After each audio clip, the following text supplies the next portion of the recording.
Welcome everyone to today's stream. Hope you had a nice day so far.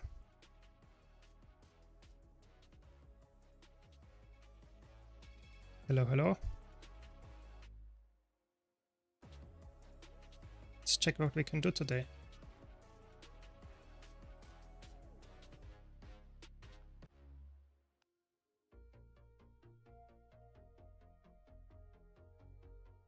What can we do today?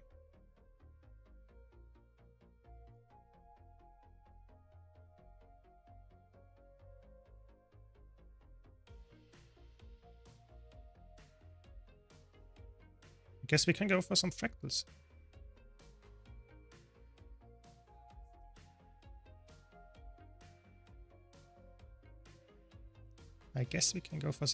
Today.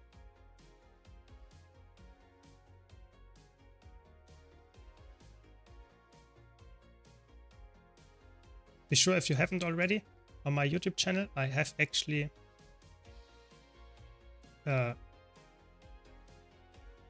poll going for what you want to have as a legendary giveaway, or maybe not a legendary giveaway, depending on what you choose, for my great milestone that I will achieve quite soon, I hope, with 5k subs. So if you want to participate, be sure to check out the poll there. As always, if you have any questions, any comments, any feedback, please let me know as well. Otherwise, I want to discuss some, just how the future of Guild Wars 2 might look like. One second.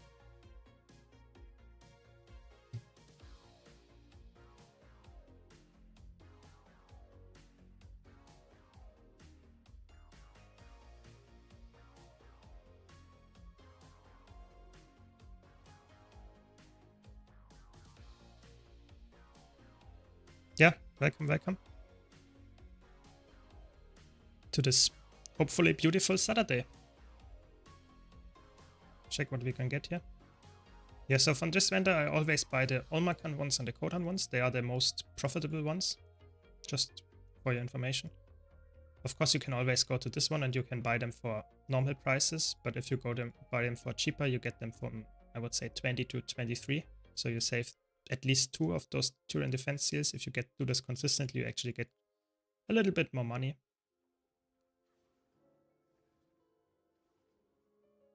Currently I'm playing Heal Chronomancer.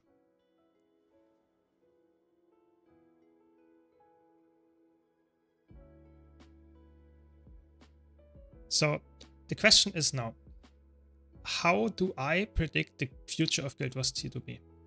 So I get that question quite frequently on my stream. What do I think?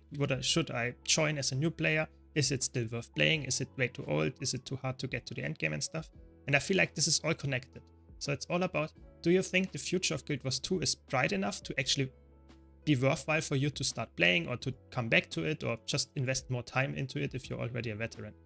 And I think the answer to this is heavily dependent on how they continue with the expansion model.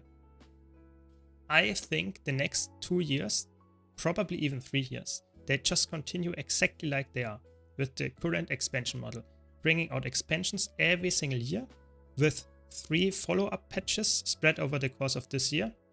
And the follow-up patches won't be crazy.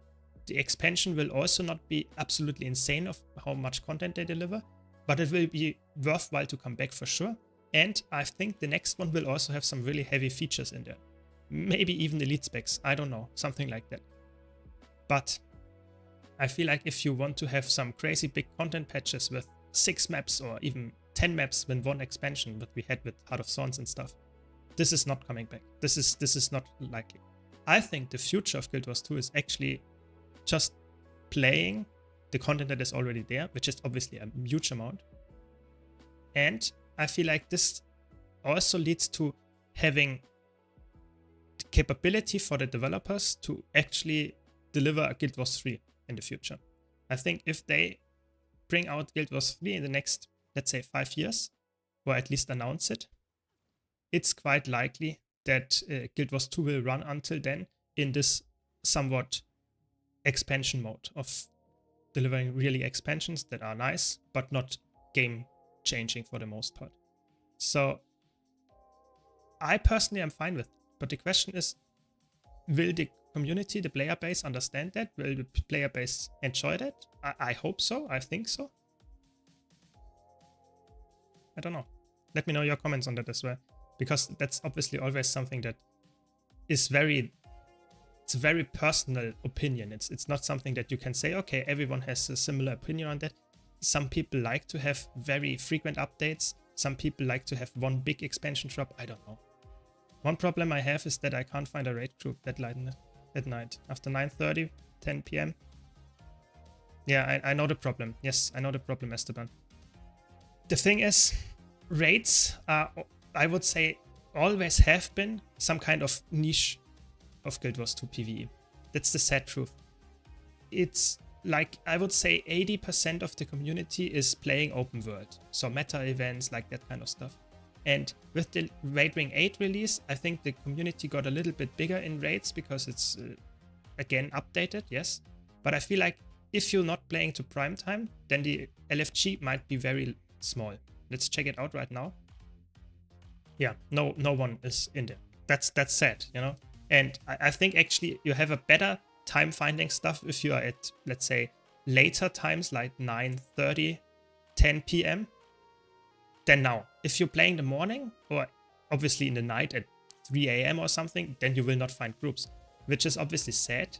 But I feel like if you really want to play that late, maybe you have to look for static or something if you can, let's say, if you have some capabilities of running that consistently with them, because I feel like statics might have a spot for you there. And I think it's also important that you keep in mind that it's still an MMO, and if you need other players, it's sometimes hard to find them if you are in a niche part of the game. So that's just how it is, you know. Guild Wars 2 is not designed as a raiding MMO. It's not like World of Warcraft where you get raids very consistently every few months. That's not how it happens here. Yeah. In Guild Wars 2 we get a raid apparently every 5 years now. So okay, I'm a little bit yeah. But still, you know, I think you get what I mean. It would be nice if they add a new elite spec or even a new class. Yeah, I agree. I think that would be amazing if they could do that with the next expansion. They delayed it. That might be a sign that they are working on something really big. Yeah, something that is a big feature that they thought they would be able to get done, but maybe they couldn't in the time. Let's see what it will be. I hope we get some announcement at some points how it actually looks like, what they are working on. Maybe we even get an announcement if they are really working on Guild Wars 3 right now, because that might be the future of Guild Wars 2. It might be that they are just running Guild Wars 2 in some kind of maintenance mode, and we just have Guild Wars 3 on the horizon, on the, let's say, quite far away horizon, but still. Could also be the case. But like you said, it could be an elite spec or even a new class. I think it would be horrible in terms of balance. I think they already struggle to balance the game in the competitive modes for the most part, with all this elite specs, the weapons and that kind of stuff. I think they already have quite a lot of problems with that. Oh my god, I failed. And this is obviously something that I fear that will not improve with more elite specs or more classes, for sure. Especially if they release a new class. Would the new class really get all elite specs at the same time, or would they just have, say, okay, you have one to start with? I don't know. It's an interesting topic. I'm not completely sure if that will really be, you know, very clear here, what they will do. I'm also not sure if that's really likely. I think it's possible. I think it's not the most likely option. I think it's more like we will probably get some kind of new weapon or something that's a little bit more likely. I don't know. It's hard to judge as a player what they're actually capable of, especially with the current developer team. I'm not sure if the whole Guild Wars 2 developer team is still as big as it was with come on. With how is it called? With, for example, Living World Season 4. That was way bigger, I would say, the developer team at that time. Can I make that jump? Why can't I make that jump? Hey, since when do you have to pay that you can ask questions on YouTube Live? Really? What? Give me a second. Is that the case?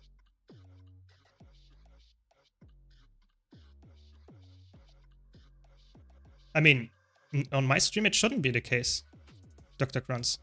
It should not be the case. I think everyone can comment there. There is nothing that is actually stopping you. Yeah. Yeah, people do just right now. You just can't see it in Twitch chat because I'm not allowed to actually show it. Yeah. But that depends on the settings of the, let's say, how is it called, the content creator. So if the content creator has the setting on that it's only for people that are actually channel members or something, then they are only allowed. Yeah, yeah. So I have, everyone can ask the setting active, but some content creators might limit that. Yeah. Thanks for the follow, Fireball. Really appreciate it.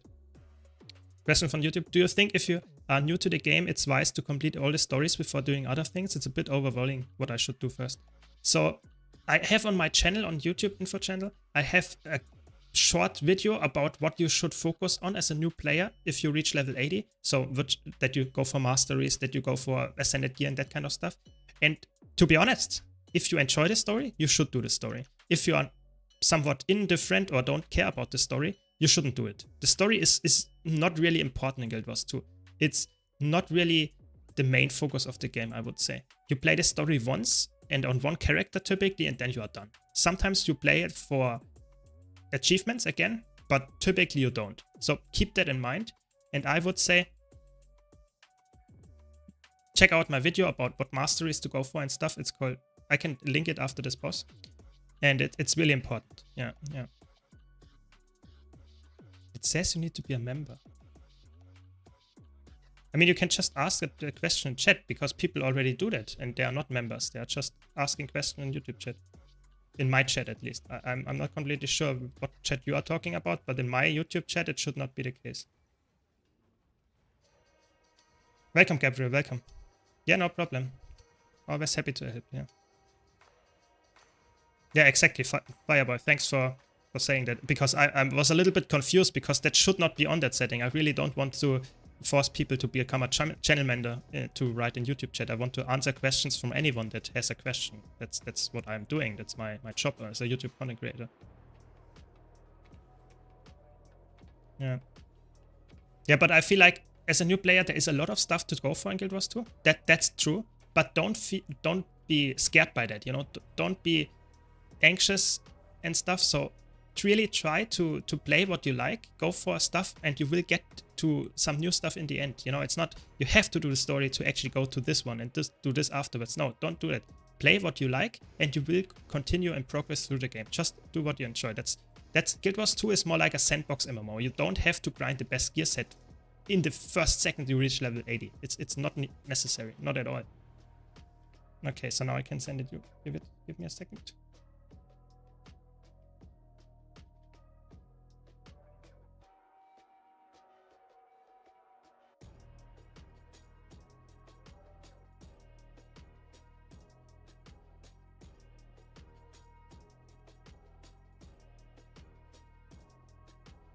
So this should be the video that I was talking about.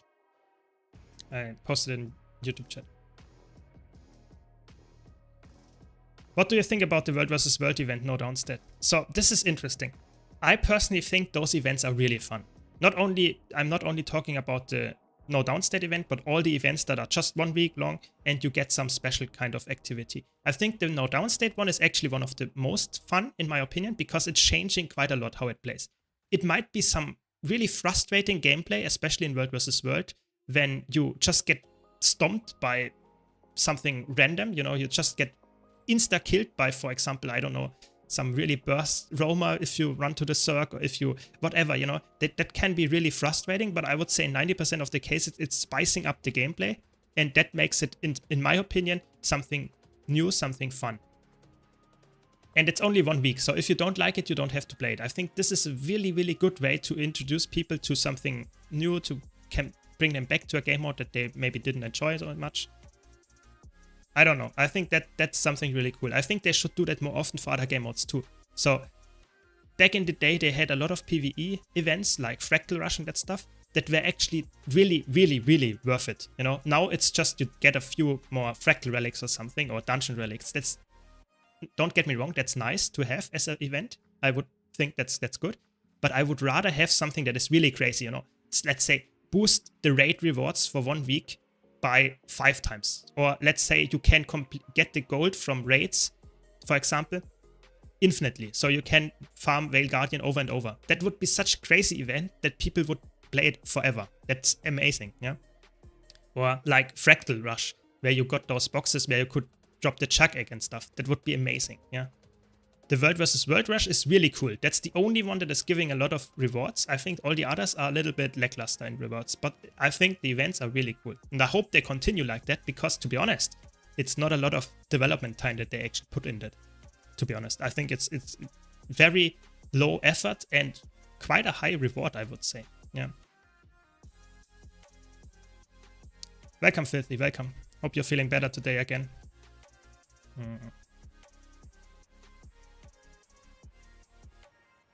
So let's try to keep this group alive. Hi, I'm looking for a new MMO nowadays. I tried to accept Guild Wars 2. This game looks fun. Can I play a long time without the expansions? So I would say Guild Wars 2 is the free-to-play version of Guild Wars 2.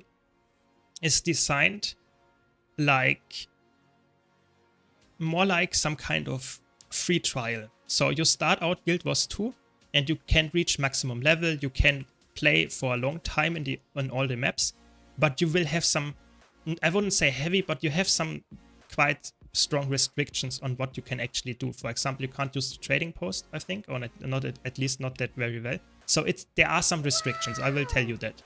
Thanks for the sub and the follow. Thanks a lot, really appreciate it. So the thing here is you should start it out, play it, have fun, try it out if it's for you, you know, just test it. You can reach level 80 without a problem which is the maximum level in Guild Wars 2 for free. That's amazing. That's really good. Not a lot of other MMOs actually let you do that. Just try it out, have fun with it. And if you like it, you might consider buying the expansions anyway, you know, to get more content, to get more, maybe more loot, more whatever, you know, that could be for you. Oh no. Okay, it was fine. So that's something that you should keep in mind. It's at some point, holy shit, how did they all die? What are they doing? They got all one shot because they all insane. Okay. Yeah. So for me, I would say it's worth getting into if you enjoy what you see in my stream, for example. Yeah. If you don't like the graphics, if you don't like fast combat, and you, I don't know, then it might not be for you. If you want to have raids and dungeon releases every month or every few months, then it's possibly also not for you. Because Guild Wars 2 content updates are not that, let's say, big. But you have so much content in the game, even as a free-to-play player, so I would say it's still very worthwhile to get into. Yeah. Oh no. I'm sorry, Filthy, I'm sorry. Maybe I can distract you a bit with my stream. So like Katya says, yeah, the base game on Living World Season 1. Yeah, I think that's actually true. Living World Season 1 is actually true. Yeah, has a lot of content. Yeah, I think for me, it's actually not the content that is the problem in the free-to-play version. It's more like the restrictions that you have. I think you only can create 3 characters or something like that. That's already a lot, but you can't try all out and not really try out all the classes at the same time. So stuff like that. But I feel like if you enjoy the game so much that you would like to play multiple classes, that you want to engage in all the activities that give you gold and stuff, then probably it's worth it for you anyway to buy the expansions. It's not like it's crazy expensive, you know. It's you buy it once and then you don't have to buy it any time anymore. It's really good. Yeah. Yeah, I think it's a good tip that you wait for sales. So if you get them on sale, you actually save so much money. It's actually insane, especially if you save for big bundles. Maybe go for them. The newer ones, I would say the latest expansions, you should wait until they go on sale separately, something like that. Keep that in mind. But in my opinion, it's definitely worth to get into. Yeah. Taking balance issues into account, would you prefer new elite specs, rework of some current specs, or something else? Oh, that's such a tough question. Let me think about it. What would I prefer? No one died. Nice.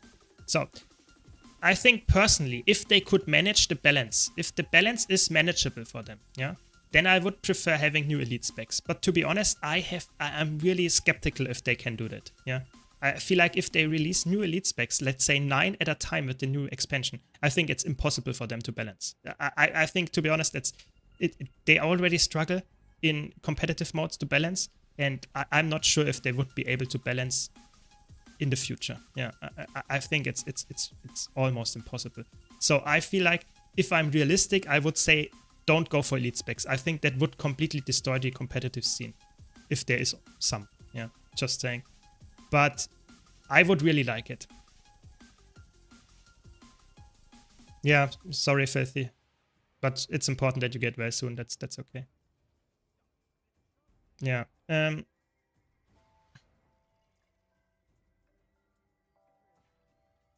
Yeah, I think the values of the expansions are actually insane. When you buy them on sale, it's actually crazy how much value you get.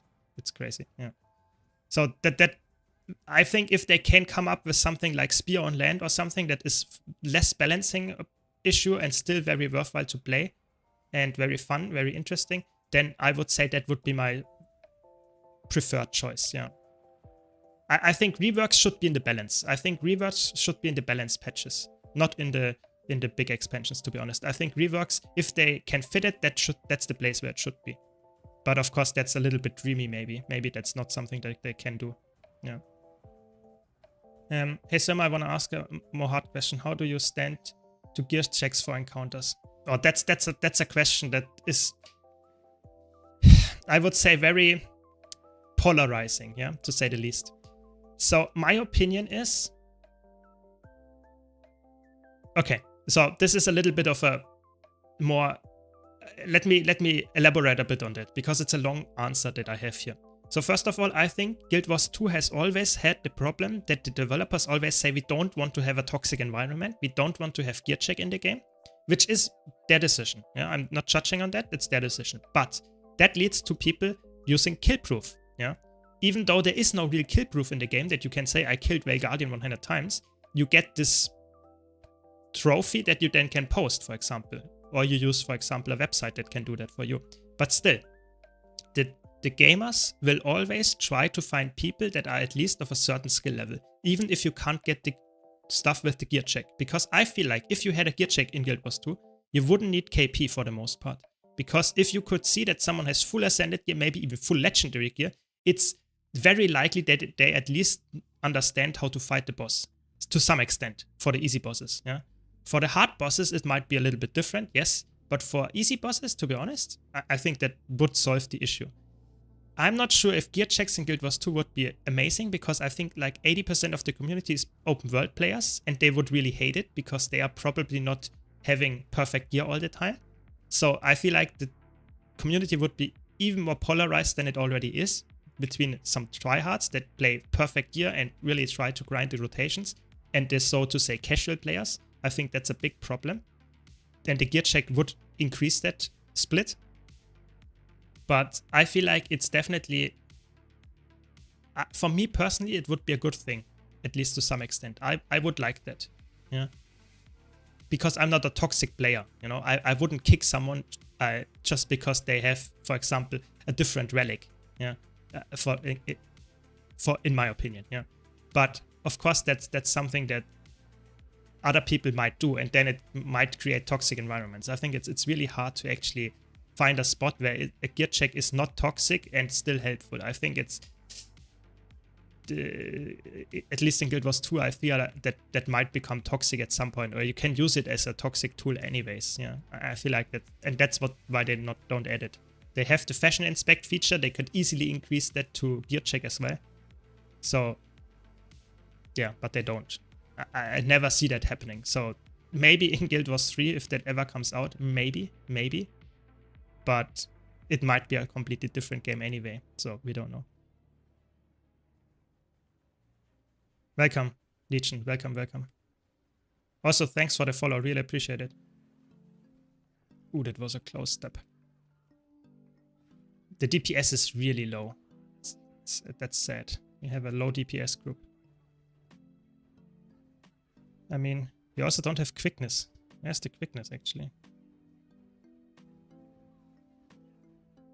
Nah, it's fine. It's just Iceblood Saga strike missions. But, you know, if I would check the gear here, I'm pretty sure I would find, let's say, at least 2 people that have not even decent gear. Yeah. And decent gear, I mean, you have exotic with some kind of... It makes sense, you know. I feel like you don't have to run the perfect meta build, but you should at least not run Soldier on a Longbow, Barebow Ranger or something in a strike mission. I feel like that's grieving at this point. But still, I think Guild Wars 2 is really hard. You know, there are some people that are really tryharding in Guild Wars 2. That would be, I'd say, 3 to 1% of the community that are really going really tryhard.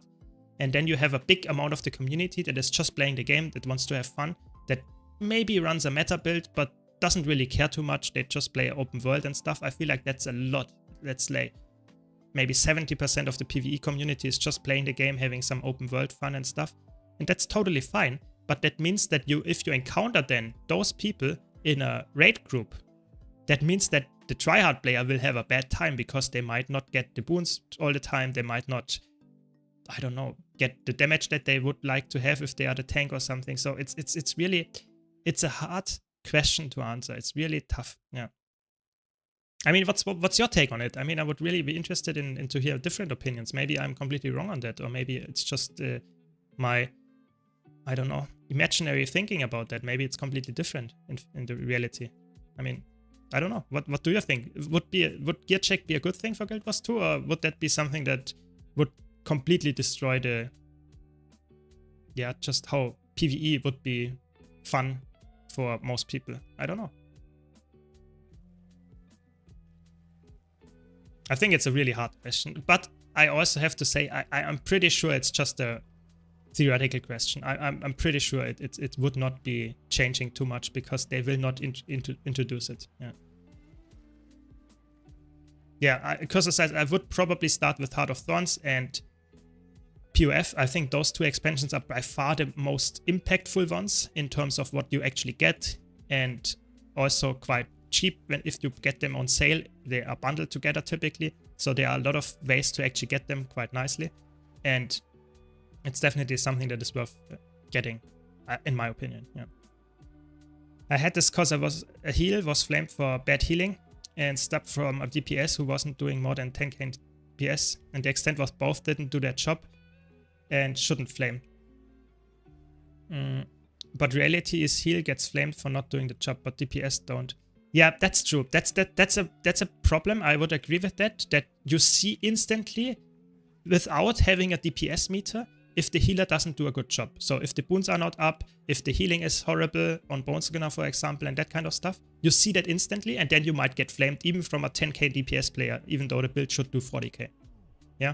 So, but for the DPS, you have to have the DPS meter. For doing mechanics, you typically don't see it at all. If someone fails a mechanic, you don't really see that if you don't watch it closely, because there is no kind of tracker or something. So I agree. I think sometimes the DPS meter with some kind of gear check in there could help to prove your point that someone else is probably the problem. Yes, but wouldn't that make it more toxic experience for those people? Maybe. I don't know. I feel like it's really tough actually to find a sweet spot where it's not too toxic to use for most people, while still providing the value that it actually needs to gear check, that you can say, okay, you are not having the gear that I want, you are kicked, because that's what you ultimately want, you know? You can't say, yeah, we want a gear check, but it shouldn't be toxic, you shouldn't be allowed to kick someone. Then what are you asking for then, actually? I think it's a really hard topic to actually put into a perspective where everyone is happy. I think it's impossible, yeah.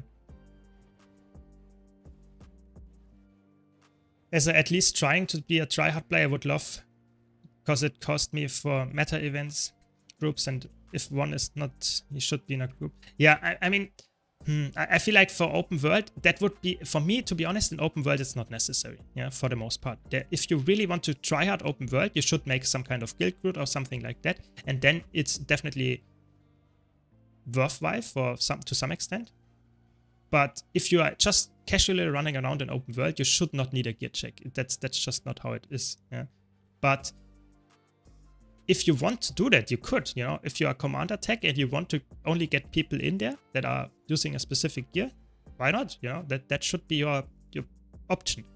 But for raids and strike missions and fractals, I think it would improve the quality of fun that you had as a tryhard player, and in the end, that might increase the amount of players that are really going for tryharding. But it might fear away people that are actually interested, yeah, in the casual side of Guild Wars 2. I don't know. Yeah, for raids, fractal CMs, and endgame stuff, I would totally agree with you. I think gear check there would make the game more tryhard friendly at least, and that probably would increase the overall size of the community, because you always need to keep in mind that you want to have not only a casual community but also tryhards. If you don't have tryhards in a game, the game will die ultimately, because the tryhards are those people that make guides for the casual players. Gear guides, build guides, that make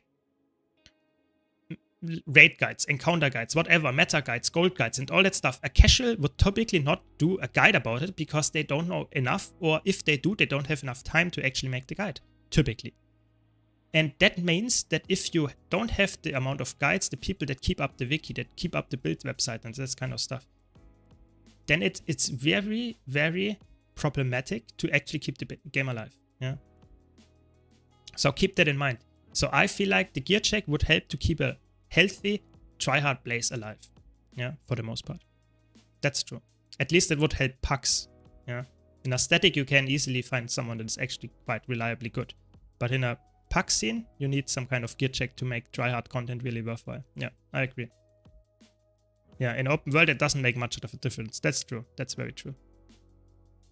Can you share with me your opinion about Renegade overall? So Renegade is interesting. Renegade, in my opinion, is actually really good right now in PvP, surprisingly. Keep that in mind. That's just fact. A or S tier, for sure. So keep that in mind. In World vs. World, I would say it's not as good anymore. It's still okay in Zergs, but it's not crazy good. In PvE, you're probably talking about, I would say in Fractals, it's really, really good. In Power Fractals, because it has amazing burst and low DPS overall over the long term. But in Fractals, you don't have a long event, so you just need burst damage for the most part. So that's why it's really good there. Power Renegade. And you also have a really nice Condi Renegade build. Alacrity, you're always playing Condi or Power Alacrity Renegade. And that's really good. And you can pre-stack really easily, because you just have to press one button. And lastly, in raids and strike missions and stuff, it is typically not as good. You can play it as a Condi DPS, which is quite fun, but sadly the DPS is not high enough to actually make it worthwhile to run for the most part. But it's very, very fun to play. And for a power build, it's just horrible in strikes and raids, because the fights take too long for your burst to actually be relevant. So you burst in the first 10 seconds and then your DPS falls off so hard that you typically don't really come close to any other DPS. So that's why in Fractals it's really good, because the phases are short, but in raids and strike missions it's not that good. Thanks, Artov Reaper, for the follow. Really appreciate it. Yeah, but if you have any questions, please let me know. I'm always happy to answer. But what do you think? You know, what do you think about the future? Yeah, do you think there will be a feature like maybe even gear check coming in the game? Oh come on, the CC was nasty. Or what feature are they currently working on the for the next expansion? What is the feature that made them delay it? What's the problem? Why did they delay the expansion from August to November, or October rather? Sorry. What is the difference? What is different to Chantia Wilds and Soto, where we got, let's say, some features, some new weapons and stuff? What's the difference? Why do we get something that is actually the need to delay it? I don't know. Hi, I appreciate your content a lot as a new player. It's so good to be able to get all the info I need in one place. Yeah, very nice. Glad I could help, Levan. Really appreciate it for the kind words. Thanks. Was a question from YouTube if you're wondering. So I'm not allowed to show YouTube chat on Twitch, even though I'm streaming on YouTube as well. So I'm sorry if you're wondering sometimes why to whom I'm talking, that will probably be the answer. Sometimes I might talk to myself as well, but still. I think you get what I mean. Yeah, but the question still remains. I mean, what are they currently working on? Because I feel like the latest 2 expansions, especially the following updates, feel really small.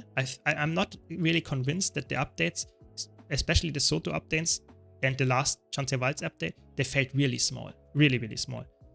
At least for someone that plays Guild Wars 2 somewhat extensively. Yeah, I played it in I don't know, half an hour. I played through the whole map. And that was really eye-opening to me. I'm not sure what they are currently working on, but I'm pretty sure it's not only those patches, because they have quite a big studio anyway, and I feel like it's not really, it can't be only those. And the question is, yeah, I don't know.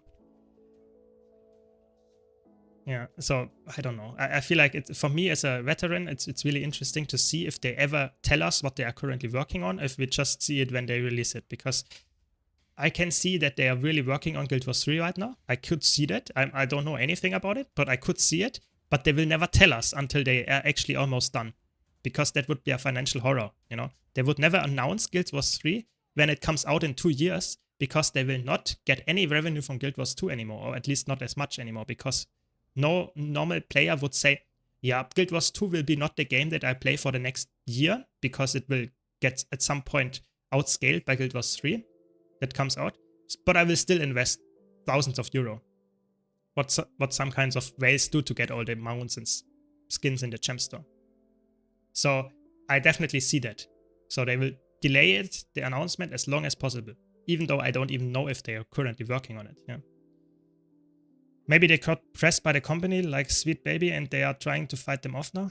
Could be. I mean, but to be honest, they mentioned, but for quite a while, that they want to do this yearly expansions, yeah? And I feel like this is something that they really wanted to do, yeah? But the thing is, apparently they can't keep up. So when did they decide, okay, we have too much content for this expansion, or we have too little amount of resources to actually put it out in a year? I don't know. It's really interesting. Maybe they have some kind of tight timetable, but they never told us, so maybe they could just cut down the features that they would release with it. I don't know. Maybe they just have some kind of quality assessment that they would say, okay, this is too low of a quality for us. Yeah, I don't know. It's really interesting. Yeah. Thanks, Sagotans, for the follow. Really appreciate it. Hope you enjoy the content. But yeah, I feel like that's something for me that is really, you know, that's what I think a lot about Guild Wars 2, you know, especially as a content creator, you know. As if you're a new player, then you don't have that problem, of course. As a new player, you have so much content in Guild Wars 2. There is not a, you know, you don't care about it, you know. You don't really care. If there is a lot of problems for veterans, you don't care. You have so much content that you can do. So if you're a new player here in chat, don't listen to me. For you, it's important that Guild Wars 2 is amazing game, amazing content, and that if you play it for 3 more years, you might reach the point where there is not enough content for you. But you still have 3 more years or something to play, so keep that in mind. I'm talking about the game for people like me that played the games for over 10 years. Yeah, that know what is actually the game since, I don't know, almost a decade, somewhat try hard and know what actually the game is about. For those people, I think the content is too little. And I fear that this will continue like that for the next years. Is that a problem for me? No. I still have fun playing the game. I play Dragonstorm and Iceblood Saga strike missions and that kind of stuff. I play that every day and I don't have a problem. I have one of the most, let's say, fun just playing this stuff over and over using different builds, you know? So I don't really care about it for the most part, but not everyone might be like that. People might like to have new content, new bosses to look at. That's fair. Just, I want to have some confirmation what they're actually working on. I think that would be really cool. I'm not sure if they will ever do that, but it could be the case that they're working on Guild Wars 3 and we don't know it until they actually release it in, I don't know, 5 years. Could be. We don't know. Can I ask you what gear you do use on Chrono Support? So I'm currently using Harrier gear, which is power, healing power, and concentration. That's the most, so to say, aggressive option. You can also go for Giver's gear or Magi's gear and that kind of stuff. Even Minstrel is fine. But keep in mind, if you're playing support Chronomancer, sometimes you are needed to tank, because it's in raid fights, you are possibly sometimes the tank. And the tanks have to have high toughness. So if you want to be the tank, you need to have high toughness. So Harrier will not be the stat for you. Something like Giver can be the stats. If you want to be not the tank, you want to have Harrier. So keep that in mind. But if you're playing Fractals and that kind of stuff, it doesn't matter. Or Open World, just play Harrier. It's a very good stat. But you can also go Minstrel. It doesn't really matter. I have a guide on my YouTube channel about Chronomancer and support Chronomancer, how it works. I might do an updated one because it's not outdated, don't get me wrong, but it's not my... I was starting out my YouTube journey there, and my video is not, you know... I'm not that happy with how it looks. Nowadays my videos are a little bit more, I don't know, fleshed out, a little bit more professional, I hope. But still, yeah. I don't... Yeah, there is someone in our party that is not that high in DPS, but I don't want to be toxic. I don't really care, you know. I just play it. Have fun together, I guess. If ANET ever puts Guild Wars 2 into that ideological bullshit and in returns bring us pathetic story and content, I'm gonna hang myself. Oh, that sounds really sad. I feel like... I was never the biggest fan of Guild Wars 2 story. I'm just not a player that is interested in story. So I can't judge if the story in Guild Wars 2 is really bad or really good. So keep that in mind. But I hope that they will introduce content that is for the longevity of the game. So I feel like investing a lot of time in story that is not even that good, that you only play once, is a big problem for me. I think as a veteran, I want to have maybe some kind of story for the people that are interested in it. But they should put way more effort into the maps, into the story of the encounter design rather. Fractals, stuff that you do every day. I think that's way more important. Meta events and stuff, that they are fun, that you have some nice reward structures, maybe new legendaries and stuff to go for. That's way more important to me than having a story that is very long and very good. I feel like you play it only once. Why should it matter too much? Yeah. The map is way more important. And like we have here pointed out in the Twitch chat, yes, the map lore is way more important than the story because it's optional and can be way deeper because it's just text for the most part, or at least some cool events that are interesting. That's way better than having a story where you listen to 1 hour of bear talking that are not interesting to you for the most part. So I feel like this is something that I really, really want to emphasize, that this is some kind of problem that they have, in my opinion, that they always focus so much on story and stuff, even though Guild Wars 2 is not really meant to be the story game, you know? It's not like Final Fantasy XIV, where you say, okay, I play this game just for the story. If you do that in Guild Wars 2, you will be sad, and the combat is way better. And why would you play a game that has such an amazing combat just for the story? That's just really sad. Yeah. Yeah. Yeah, Spooky, yeah, correct. Guild Wars 2 has so much content right now. It's a 13-year-old game. So it has so much content for you to experience as a new player. It's amazing. So I feel like they should bank on that and say, okay, we bring out expansions that keep the veterans alive. Thanks for the sub. Really appreciate it, Yoni. Really appreciate it. Also, thanks for the follow, Spooky, Cutris, and Yoni. Really appreciate all your support. So that's something that I really want to emphasize here. For a new player, you have amazing content. I'm not talking about people that have problems here. Even if you enjoy story, as a new player, not a problem. You will have story content for years to come. Nah, not years, but a lot of gameplay at least, yeah? And that's really nice. But I'm talking about, should they focus on it in the future? Definitely not. I think they should focus on open world maps and exploration, maybe some kind of more game modes in World vs. World, or more maps, or just more interest in those game modes or in competitive modes, or let's say more meta events, maybe more legendaries, elite specs, that kind of stuff. That's way more interesting to most people. I don't know.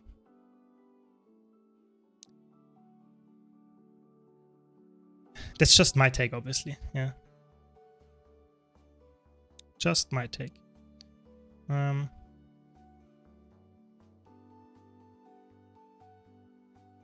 mean, let's play some practice, I guess. Give me a second.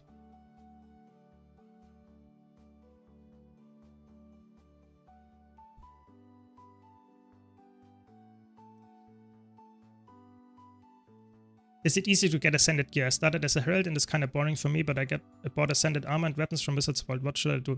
So I have an Ascended gear guide on my YouTube channel. Give me a second, I can link it to you. And there I talk about how to get it, what is the fastest way and stuff. So it's really, it's not that hard actually. Yeah, it's not. Yeah. So I will send it in Twitch chat here. I guess I'm playing Condi Virtuoso, I guess.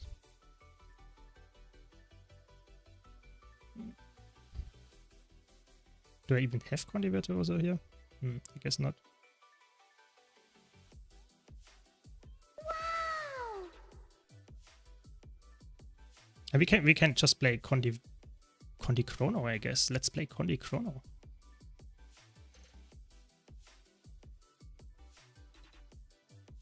Thanks for the Prime. Really appreciate it. Thanks a lot. Let me swap my. Okay, never mind. It's fine. Yeah.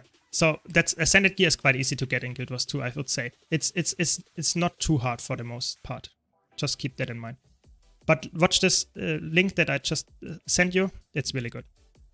Yesterday I did my first strike ever. We did all of the Icewood Saga strikes in a row. I did not even sing it. It was so fun. Yeah, that's perfect, you know. I mean, it's not a problem, you know. You start out as a new player, you have to learn at some point. But you're definitely right. You are definitely right. The strike missions are really fun. I do them every day because they are so fun. But they are not that hard. So keep that in mind. But it doesn't really matter for the most part. I'm playing such a scuffed build because the gear set didn't swap in time. It's so sad. I could play some kind of... I could play the... yeah, that's what I will do. I play the ranged power word here. I will show you that you can play a power build on this fight as well. Give me a second. Please let me swap. Thanks. Power word. Where is it? Power word greatsword. And then it needs to swap one trait. And that will be good. So let's play Power Virtuoso.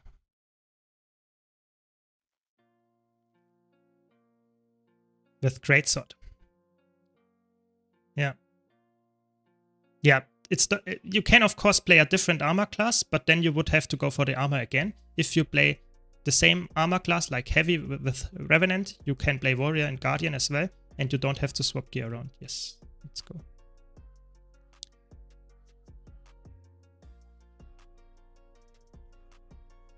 Yeah, I think open world in Guild Wars 2 is one of the best selling features, not only in PvP, in World vs. World, because it's also open world PvP, so to say, but I'm also talking about the, how is it called, just the open world maps and the meta events. They are so amazing. I think there are not a lot of other games that are actually that interesting to people that want to play that.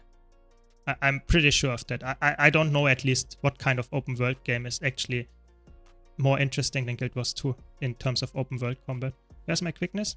There it is. Yeah.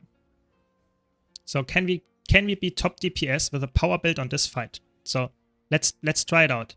This boss is typically considered a Condi boss. Why is that? Because you split so much, so you have to be ranged all the time. But if you have a fully ranged power build, it's actually also okay. Keep that in mind. So you see, I'm top DPS right now, and I think that will hopefully stay like that. Doesn't mean it's a good group. I agree, but still. No other game really comes close to open world gaming in Guild Wars 2. Yeah, I guess it's true. I really hope that... What's your opinion on that, actually? That's an interesting take. Would you say that if Guild Wars 3 comes out, would they have two options here, I would say. The first option would be they would decide to say, okay, we are really good at developing open world. We will do that for Guild Wars 3 as well. Or would they say, no, we have already an open world game. We want to make a game that is different. Yeah. What would be the choice here? Yeah. How would they do it? Because I'm not sure about it, you know. Would they really say, okay, we make a game that is some kind of better Guild Wars 2 Or would they say we make a completely new game and would run Guild Wars 2 in parallel to it? It's really tough decision for me. What would be the case here? I don't know. I really don't. Yeah, I agree. I think the metas for the most part are really, really good in Guild Wars 2. Yeah. That's definitely true. I think I'm pretty sure the combat system will be something very close to Guild Wars 2 because that's the best selling point of Guild Wars 2. Why would they make a worse game possible? I think if they would ever do a Guild Wars 3, they would have even better or the same combat system. That much is for sure. Ooh. I'm pretty sure of that. Yeah. What's your favorite PvE content? I don't know. Probably Icebrood Saga strike missions. It's a weird thing, but that's the thing that I play the most like right now. I think fractals are the most fun for me, but I feel like the latest fractal CMs that I would have to do every day to be happy about it, they are not that fun. I don't like this one. I don't like Lonely Tower at all. So for me, fractals are a little bit like the newest ones are not my favorite ones. But strike missions, I would say they're actually quite good. I'm quite happy with it. So strike missions are actually, I'm the type of player I want to join the content, get it done, and go out. So 50 minutes of the same squad or something without too much of a waiting time, that's amazing. Yeah, so that's what I like the most. If we had dungeons, nowadays dungeons, with the same, just how the old dungeons were, just updated, I would actually love that as well. But of course, that's not the case. They will never bring dungeons back. Maybe with the next expansion. Maybe that's the feature that they want to sell. But I actually doubt it. Yeah. Okay. Yeah, I think the pillars of Guild Wars 2's combat system in my case would be the fast-paced combat while still having some kind of target and making it worthwhile for you to actually play a healer and that kind of stuff. And I think the combat is just very well balanced. It's very fast-paced while still being not too action combat-oriented, so that people that don't like action combat don't play it. I think it's a very nice middle ground because tap targeting and action. Yeah. The boons are a major issue. Yeah, I agree. I would say the biggest problem about the boons is that they are not temporary buffs. They are permanent buffs, so to say. They have to balance the game around alacrity, quickness, even fury and might would be permanently up. I think that's something that should not be the case. It should be you get it for the burst phase. You get might for the next, let's say you get 25 might for the next 5 seconds and you know your burst window is on the boss. Yeah, that would be really cool. Yeah, but it's not the case. So you just spam all your skills that give you might and you will be fine for the most part. So I think that's a problem for sure. Yeah. I want the fluidity of the Guild Wars 2 combat system with major overhaul of mostly everything else. Okay. Crit capping should never be a thing. I think that's a hot take, but I feel like that should be okay. It should be harder to achieve, but I think it should be okay. At least in PvE, I think crit capping. Why are you against crit capping? Maybe I'm just too ignorant. Maybe I don't know what the issue is. But for me, crit capping is fine if it's hard enough to achieve. Because not every build is possible of achieving it. I think that's fine, you know. But Guild Wars 2 PvE is balanced around having permanent fury, having 100% crit rate all the time, having permanent quickness, having permanent alacrity. So I think it's just how it is balanced right now. But it doesn't have to be the case in future as well, yeah. There are too many irrelevant gear sets. The difference between good players and casual in terms of DPS is too big. Yes, that's a big problem. But I think that will be the problem for the... Oh, please kill, please kill. Oh my god. Oh, that was close. Yeah, so I agree. The gear sets are, in PvE at least, they are... I don't know. How many gear sets that are unnecessary? I would say at least 70% of the gear sets in PvE are unnecessary. Or are not played, really.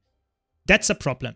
But if you look at World vs. World in competitive modes, I think you could, at least in World vs. World, when I roam, I make builds with a lot of gear sets. That doesn't mean they are meta builds, I get that. But, I mean, you can make them work. But in PvE, I totally agree with you. In PvE, I would definitely say But the question is, how could you make it? Would you say less gear sets, or would you say we need a reason to run different gear sets? Because to make a reason for different gear sets, especially that money, it's actually a problem. How can you make a reason to actually get people to play apothecary gear? I don't know. How would you force that? It's really hard. You have to design the combat, the fights around that, but how can you do that? It's really hard. So, I don't know. Final Fantasy has the opposite issue. Everyone having to line up the buffs the same burst window every 2 minutes made them very homogeneous. Yeah, I think there are so many difficulties when you design a game, and I feel like there are so many pitfalls that you will run into at some point. It's actually really, really hard to make a game that is very easy. But how are they all dying? What the fuck? The boon strip on this build is actually insane. How much boon strip did I do? 47, and I didn't even look at it. It's crazy.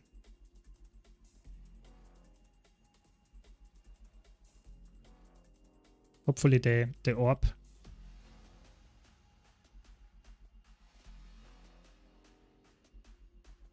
I mean, we have quickness. That's good enough, I guess.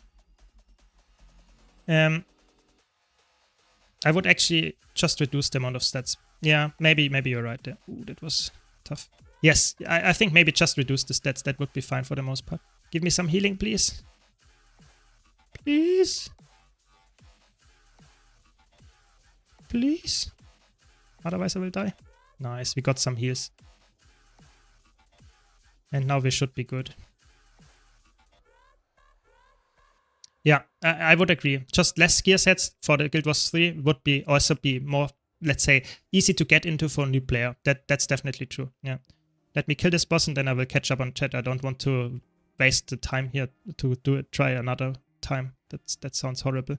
I already dislike this fight. So just get it over with at this point. Oh, come on.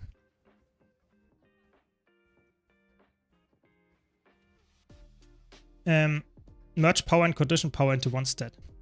I think that's a cool idea to not have it actually merged into one stat. I think it's actually nice to have different gear sets, but I see why that would definitely simplify it. I personally like build crafting in Guild Wars 2 a lot, so maybe I'm the wrong person to ask to reduce gear sets. Just saying, yeah. For me, I really like build crafting and having to try out different gear sets that might work.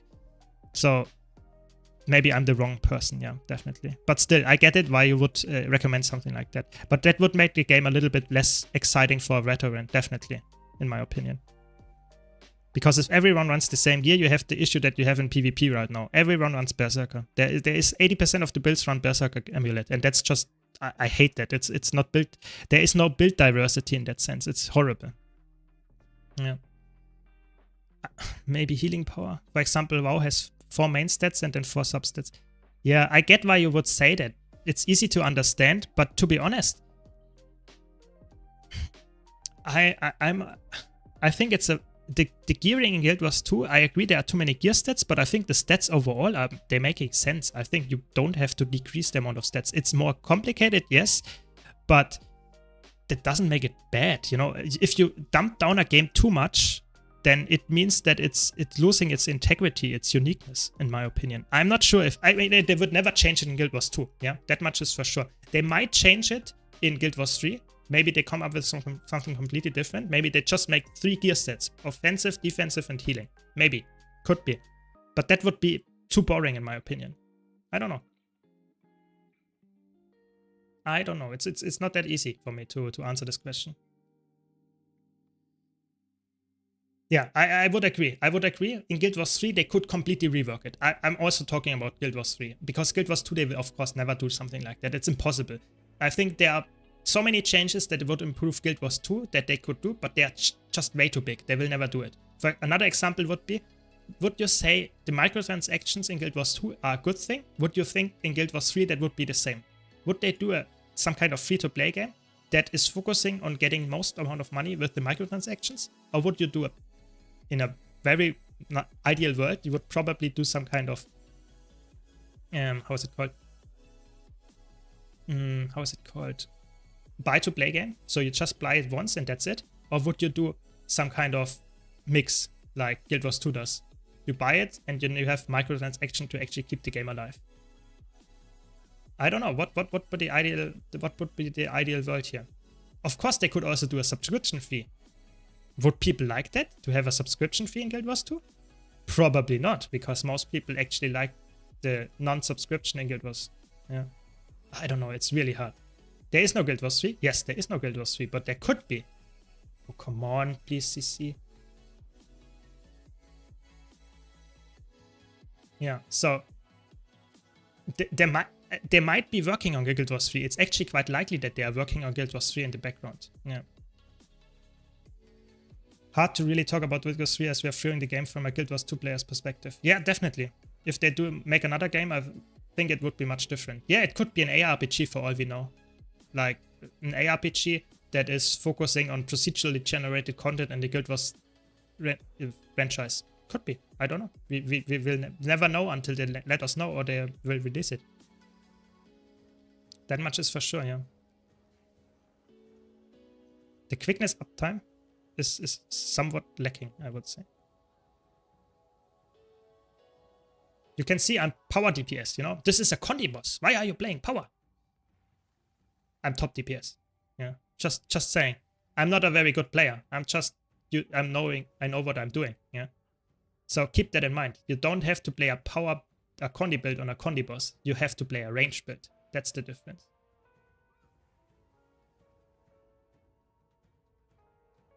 Yeah. I don't mind microtransactions apart from the character-specific ones. Those are pain. Yeah, I would agree. I think having to buy gear slots and build template slots and that kind of stuff, this is a little bit painful because you have to do that for every single character, backslot expansion and that kind of stuff. But skins and stuff on the gem store, I don't mind it. I don't mind it either. I think if they make money with that and we don't have to pay for the game, that's good then. Yeah. Yes, I'm German. I'm sorry if my accent is too much for you. I'm really sorry. I try my best. What's your favorite weapons and specs? So my favorite weapons, you probably mean in terms of just looks. I don't know. I really like Eternity. Greatsword, I think, is really fun. In terms of design, from a weapons perspective, what's my most favorite? Come on, please. Yeah, my most favorite weapon from a design perspective is probably Mesmer Spear. I know it's overpowered, but I think it's one of the most fluid rotations ever released in Guild Wars 2, so that's one of my favorite weapons from a design perspective. And favorite profession, it depends on the game mode, and I'm switching around a lot. I play every single profession, so I don't have any main. Currently, I like to play Mesmer in PvE. In World vs. World, it's more Revenant, and in PvP, it's Necromancer. So I play all the professions. I don't have a real favorite profession. If I would have to choose one, it's probably the uniqueness of Mesmer that's actually keeping me the most interested right now. But like I said, I like to play all the classes. That's why I play Guild Wars 2.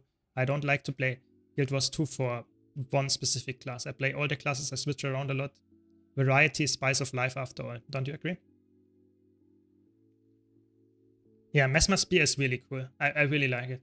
I'm just not playing it here right now because I need the range from the Greatsword. But it's not... I will swap to it in the next fractal actually.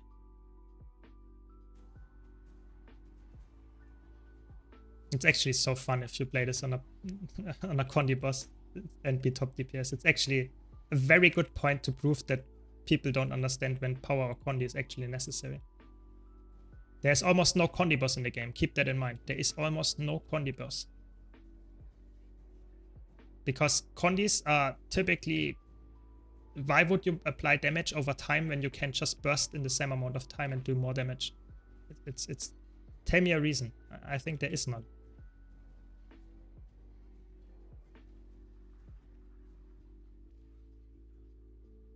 Yeah.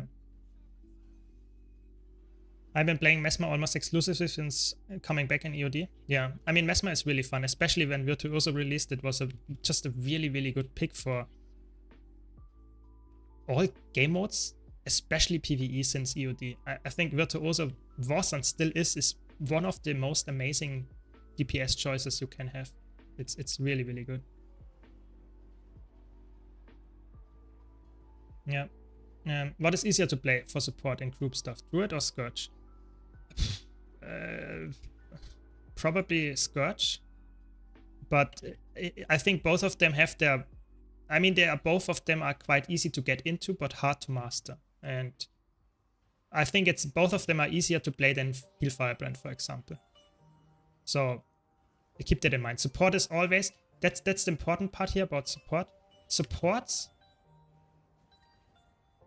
are always the bread and butter of a group. Yeah. So if you are carrying your group by playing a very crazy good support, you will carry your group really hard. If you play support and you don't know what you're doing, you will carry your group in a very bad way, so negatively. So keep that in mind. So supports are very important in Guild Wars 2. They are the most overpowered thing Guild Wars 2 actually has in the game. Yeah. So if you are playing very, very well on support, oh come on, CC a bit. Thanks. Very good. So if you're a good support, you carry very hard. If you're bad support, you carry very hard in the negative. That's just how Guild Wars 2 is. To be honest, I like Rev Spear more than Mesmer one. Yeah, I think the Revenant Spear is, from a design perspective, very cool. I think the combat, how it feels, is a little bit too slow. A little bit. I think the 5 skill is a bit too slow for me. But I agree. It's from a design perspective that you also alter your look is amazing. It's really cool. Until Power Word became a thing, I played Power Chrono. I really don't like Condivert gameplay. Yeah, I mean, I think the Condivert gameplay is I always had some kind of hot take, yeah, when it comes to Virtuoso. Virtuoso has 3, let's say, thematics in the traits. Yeah, you have this supportive, PvP-oriented, solo-ish trait line, you have the power trait line, and you have the Condi trait line. But in my opinion, that's a hot take, I know, but in my opinion, there should not have been a Condi trait line in Virtuoso. I think Mirage is supposed to be the Condi spec, and in my opinion, you should have only power DPS as a Virtuoso. I think it's way more fitting than having Condis on there as well. I know they wanted to please a lot of different people with the design of this, but I personally think that's not a good thing. I personally would... Oh, I'm still on Greatsword. I guess it's okay. Here I wanted to go for Spear, but it's fine. I mean, you see the burst difference. Yo. Yeah. So, that's my take on that. Yeah.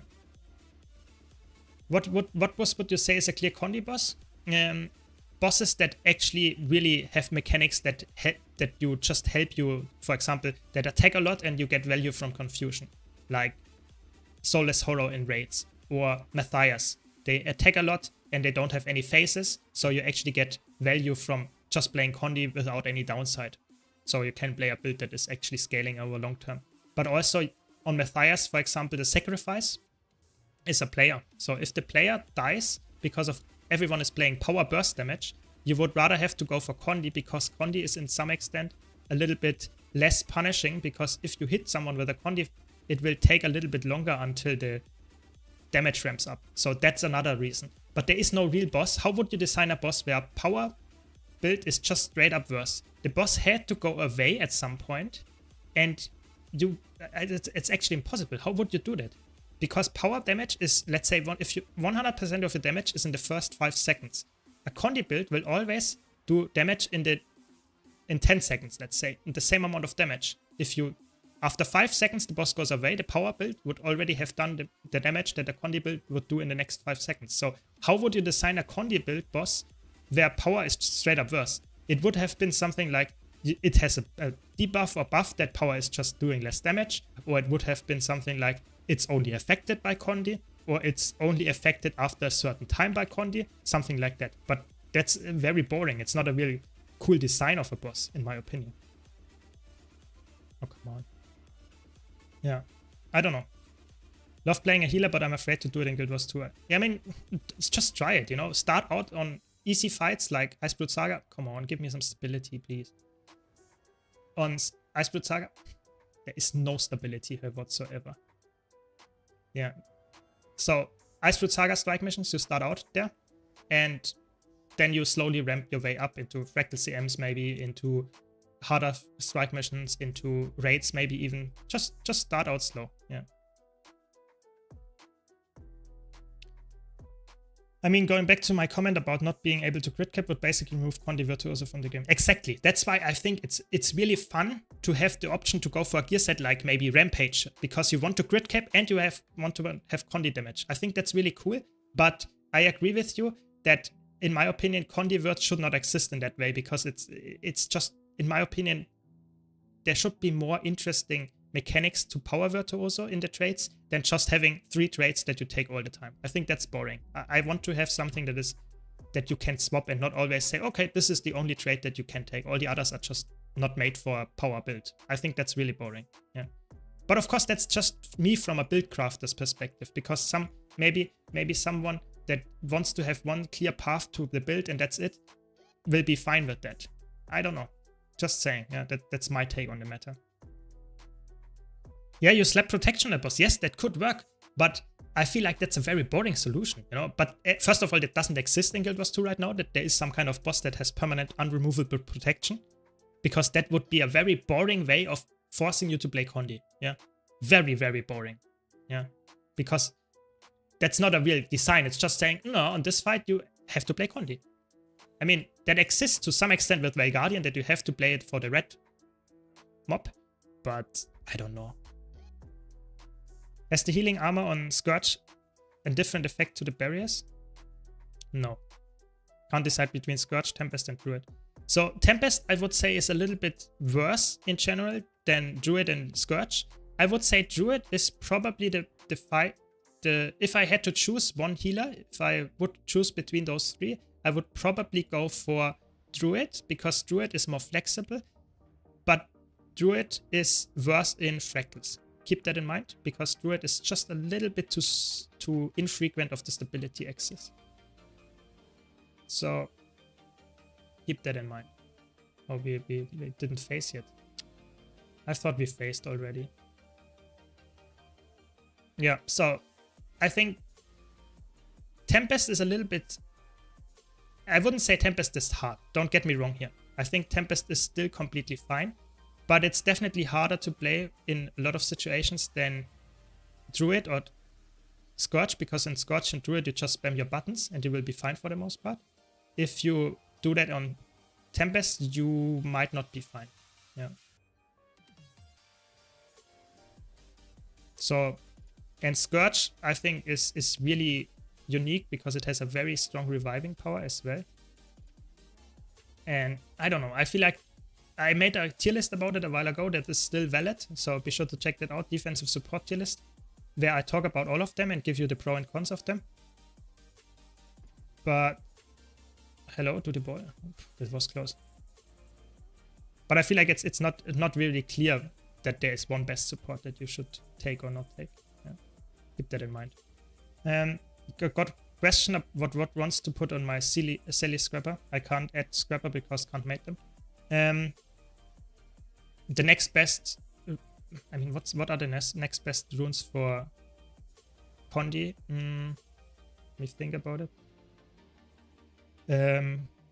Crate can work. It depends a bit on what Condis you run on Sally Scrapper. It's probably the Spear then. And then it's Burning and Bleeding. So I personally would say Nightmare runes are probably the best option after that, but if it's quite likely that you can't make them either. So, yeah, Nightmare runes would be my choice. What do you think about Power Scourge for World vs. World? Is it better to take Reaper? It depends a bit on if you're organized. I would say in a really, really organized squad, it might be better to go for Reaper, because Reaper is just a little bit more damage. But in a normal squad, I would say Scourge is still very, very good. So, yeah, I would probably go with Scourge still. It's really, really good. The death of Scourge is actually overrated, I would say. It's still amazing. Yeah. So, that's just my take, of course. There might be other World versus World players that are actually way more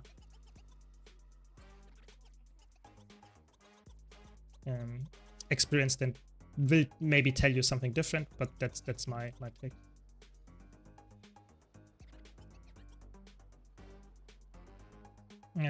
What would be a good healer to help my casual friends alive and buff? They don't use meta builds, no offensive support.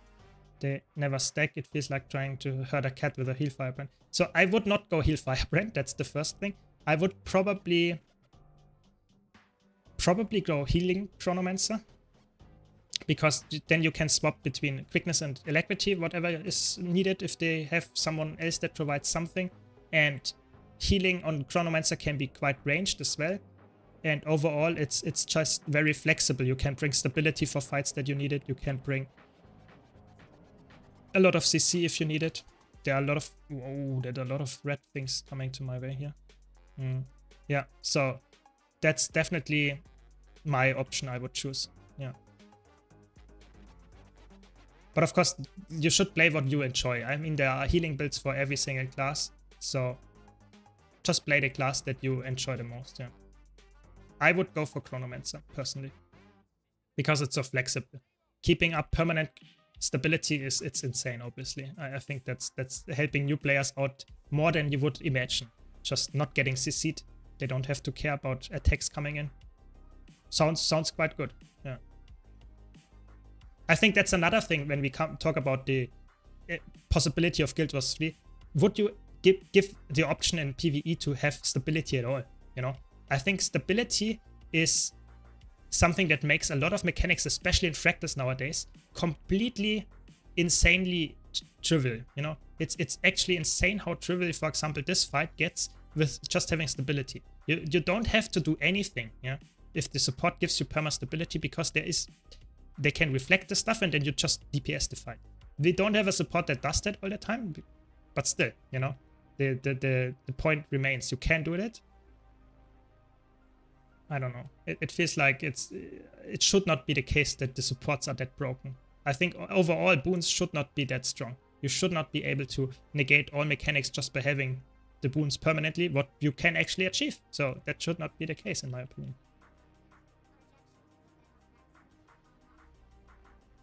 I actually think I never saw that mechanic in the last 20 runs or something. Yeah, that would be my biggest concern about Guild Wars 3, that if they introduce something like boons, it should be different than in Guild Wars 2. Yeah. Welcome, Roman. Welcome. I'm doing good. I'm doing very good, actually. Hope you're doing well as well. What specs are the best from spamming stability? It's definitely Chronomancer and Firebrand. Those two are by far the best. By far. There's nothing even close to it. Yeah.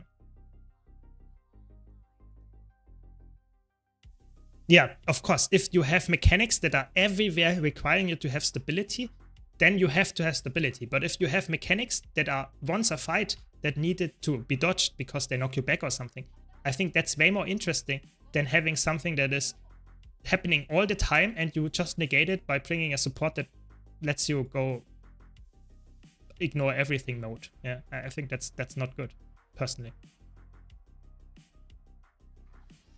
I don't know. That's just my take on the matter, but I think Guild Wars 3 would, in my opinion, should look completely different than Guild Wars 2 in that sense. It should be more...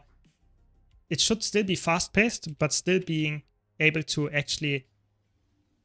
You have to decide when to buff yourself and not say, oh, I'm buffed permanently. You know, that's in my opinion, that's not a very good design. Yeah.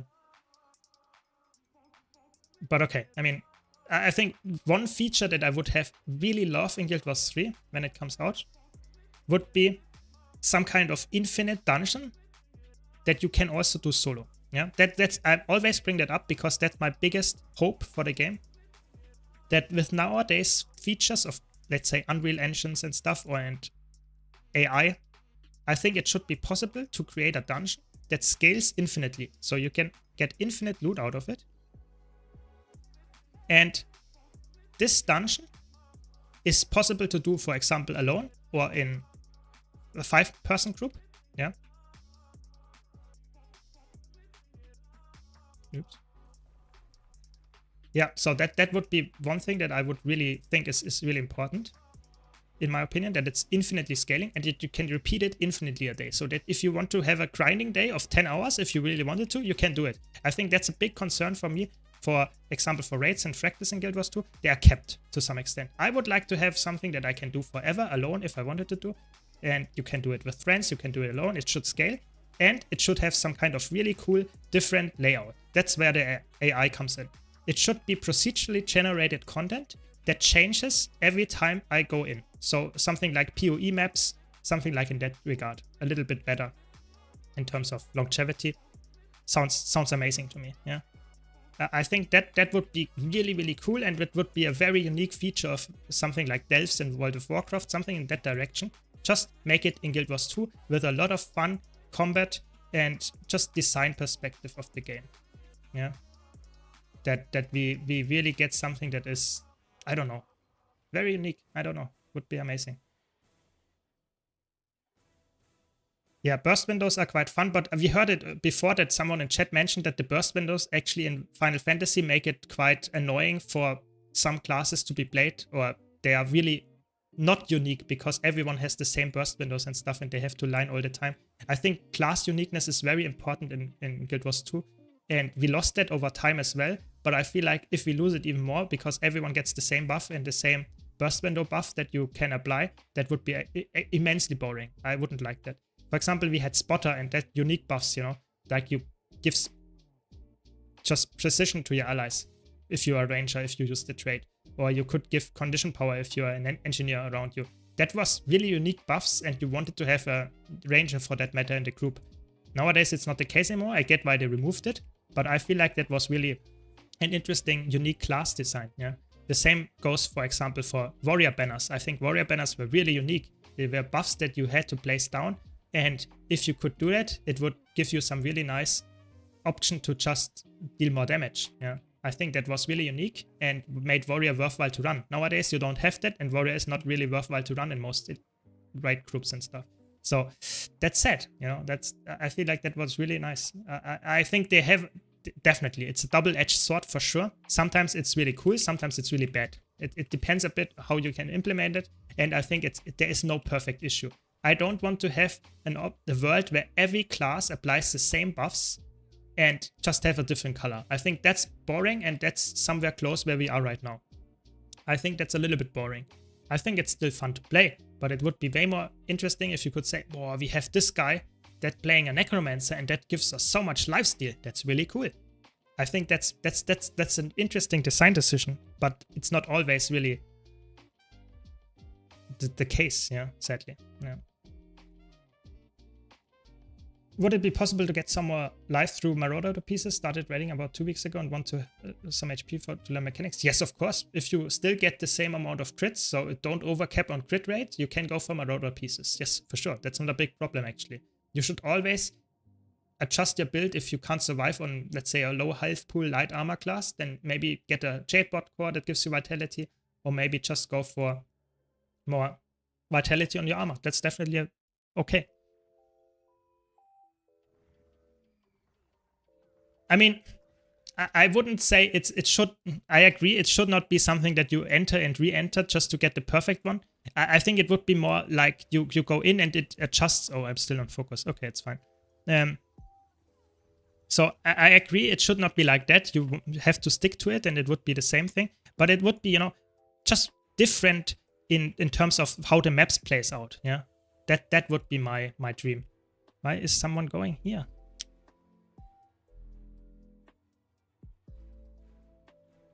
So typically on this fractal, you mark where you are going, but I marked and someone else didn't mark, and we still didn't get it correctly. I don't know. It's fine. We got it.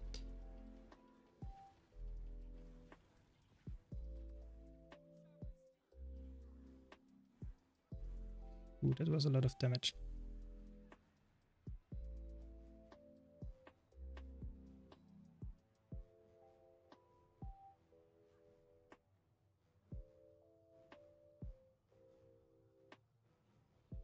Sorry, I had to concentrate here because my group is apparently not able to read the minimap.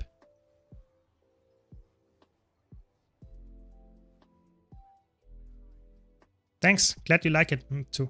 Really appreciate it. I try to keep it up, of course. Yeah, I agree. The alacrity was interesting. I mean, it's definitely not something that was okay in the way it was, because it was absolutely broken. But I agree.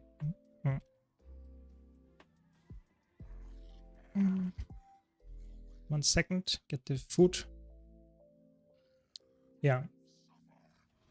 I agree. It's not good to be forced into a class that gives a specific buff. I think that's a bad thing. But I think it's also a bad thing if every class is exactly the same, just a different color. I think that's you should find a middle ground that is actually interesting to play. I feel like it's really hard. It's definitely a challenge for a developer. I agree. But I mean, they are developers after all. You know, I can say my opinion, my takes on the meta, and they have to either deliver or they don't. But you know, it's my opinion, what I think would be amazing. I don't know. I feel like that's definitely something that I would really enjoy. What's the Guild Wars 2 future looking like?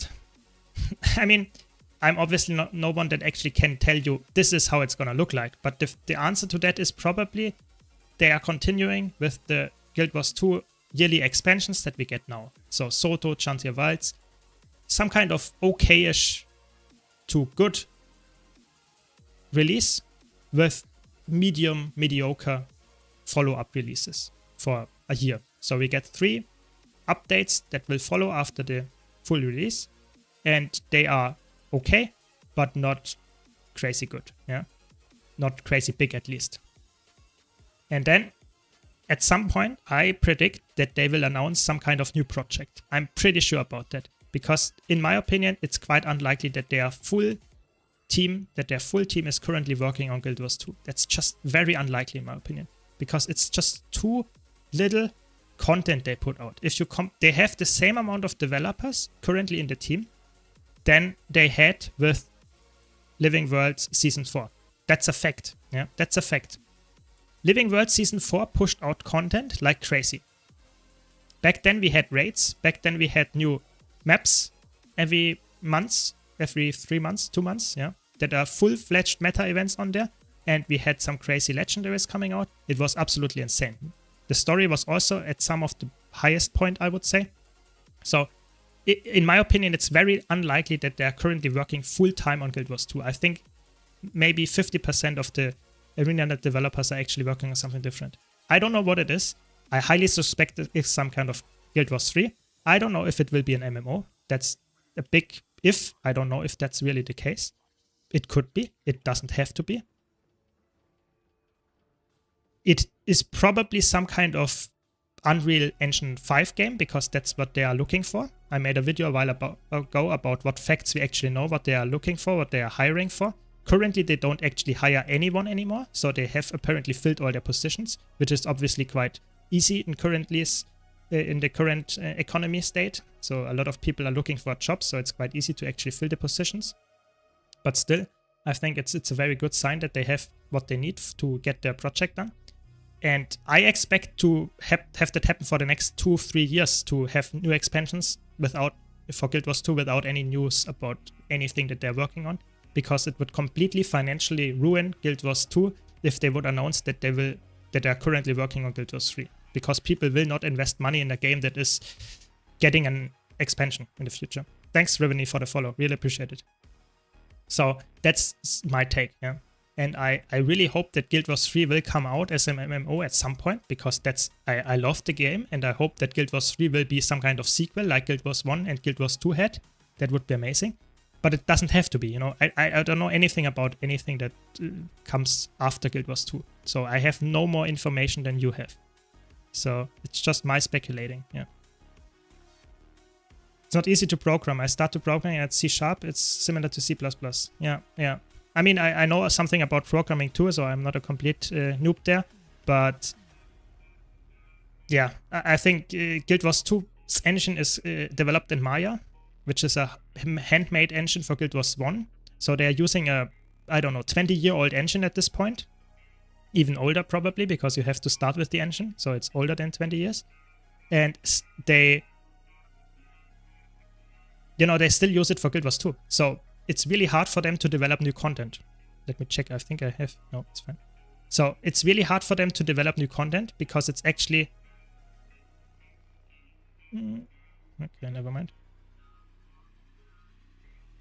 So it's really hard to do new content like World vs. World and stuff because it's already having so much, let's say, difficulties to get new stuff in the old engine because no one actually knows how it works anymore and that kind of stuff. So I don't know, it's really hard. Because I feel like when PoE announced they were working on Guild Wars PoE 2, people started supporting PoE even more. I mean, that would be amazing. I have to be honest. It's just my guess why they wouldn't announce it, you know. I as a player think it would just be fair if I knew that they are currently working on something else. That's why there is not enough content coming out. Yeah, personally. Yeah. That would be, in my opinion, something that I would really like if they would say to me, okay, this is something that we are currently working on. That's why you don't get that much content like you expected. And we will do that for the next 2 years. That would be amazing. But I'm not sure if it's really the case. I don't know if the player base will invest money and time into a game that is supposed to, you know, get overshadowed by the sequel. I'm not sure if that will be the case. I'm not a marketing specialist, so I can't tell you if that's the case or will not be the case. I don't know. Just saying that could be a possible reason why they don't do it. Yeah.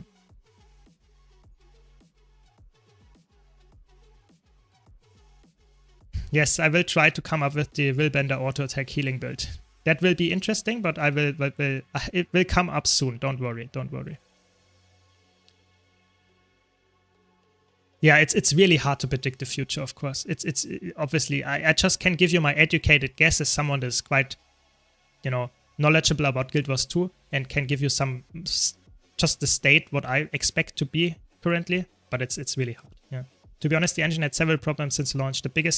The first biggest update was going from 32 to 64-bit, and the second being DirectX 11. Yeah, I agree. I think the engine is definitely a big problem. I think they have really trouble to put out content in a reasonable time frame because of the engine. I really think that's the main concern here, is that they have problems getting stuff out in the new engine. Just creating new mechanics, new fights and stuff is quite hard for them. Yeah, for whatever reason. Maybe the engine is too hard to change. Maybe it's too rigid. I don't know what the real reason is, but that's definitely something that I can imagine and is very likely actually. Yeah.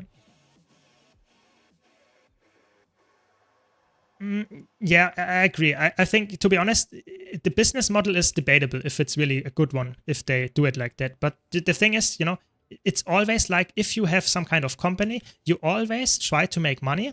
And if you want to get more money, you have to invest in some things. And oftentimes the investments that you do are not really, let's say, clear to the consumer all the time. You know, you don't tell your consumer all the time that you plan to do something new. You just tell them when it's about to release. So is it a good thing? Maybe. Is it a bad thing? Maybe. I don't know. Just saying, that's the fact. Yeah. I agree that Unreal Engine 5 might not be the solution to this, but I think they hired people that have experience with Unreal Engine 5.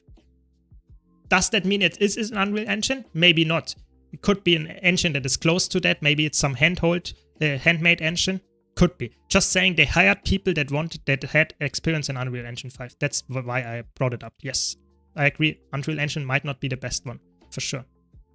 Having the ability to produce content comes down to the tools you made to make process as easy as possible. Yes, the pipeline has to suit the content that you want to push out. And of course, you also have to just have the capabilities of the engine to handle, for example, 50 entities in the same spot. You know, maybe Guild Wars 2 can do that. Maybe it's a little bit struggling with 100 or something. We don't know. Maybe the single core performance should be not the only thing that matters, how well a game runs in Guild Wars 2. Yeah.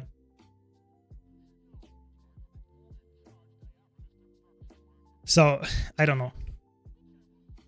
PoE has their own in-house engine as well, and in one of their interviews they said that they can't find qualified enough developers to work on a custom engine even from the global market. That's crazy. Yeah, I mean, it makes sense. It's how could they know about it?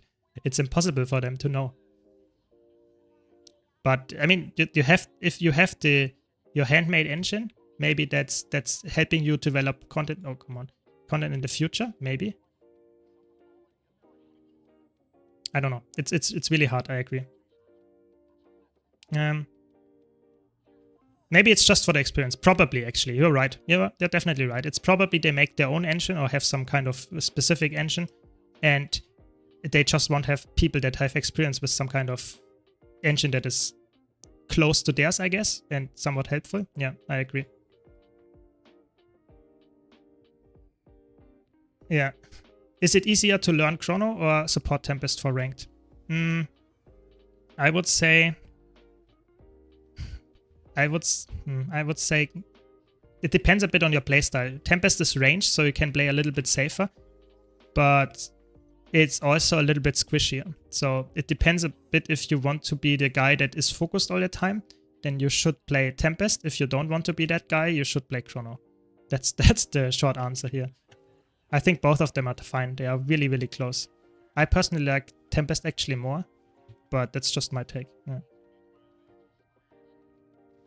Yeah, I think ArenaNet is probably developing in a different engine. I think that's a good take. Yeah, I would agree with that. Good assessment of the situation. Maybe they will announce at some point what engine it is or something. We get some clues on it, or maybe it's really handmade. Probably it's actually handmade. Hopefully it's just based on Maya engine, but it's completely different. So it's a completely new engine for the new game, so they can make out way more content than in a 20-year-old engine. That would be my biggest hope, to be honest. Yeah. A bit off topic, but is this content called Fractals? Yes. This is Fractals, what I'm currently doing. I mean, it's not off topic, it's after all the thing that I'm doing, so you can, of course, ask questions to that, don't worry. Yeah, it's Fractals, and you can access them from the Mistlock Sanctuary or, of course, Lion's Arch. Those would be the classical access points to it. And I'm currently doing a T4 run, and before that I was doing some challenge modes as well. But you can also start out easy, and this is also not too hard, but you can start out when you reach level 80 with level 1 Fractals, and you will be totally fine. Yeah, and it's a very good gold farm, as I mentioned in one of my gold guides. Oh, come on.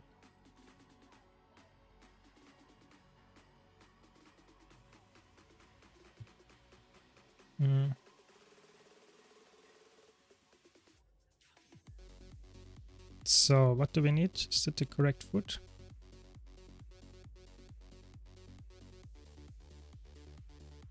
It's the last boss already. Crazy. Yeah. Yeah, of course there will be mechanics that will not work in a new engine. You have to always consider that. Of course, you're right there. Yes, yes, yes. Let's kill this boss and then I will catch up on chat, okay?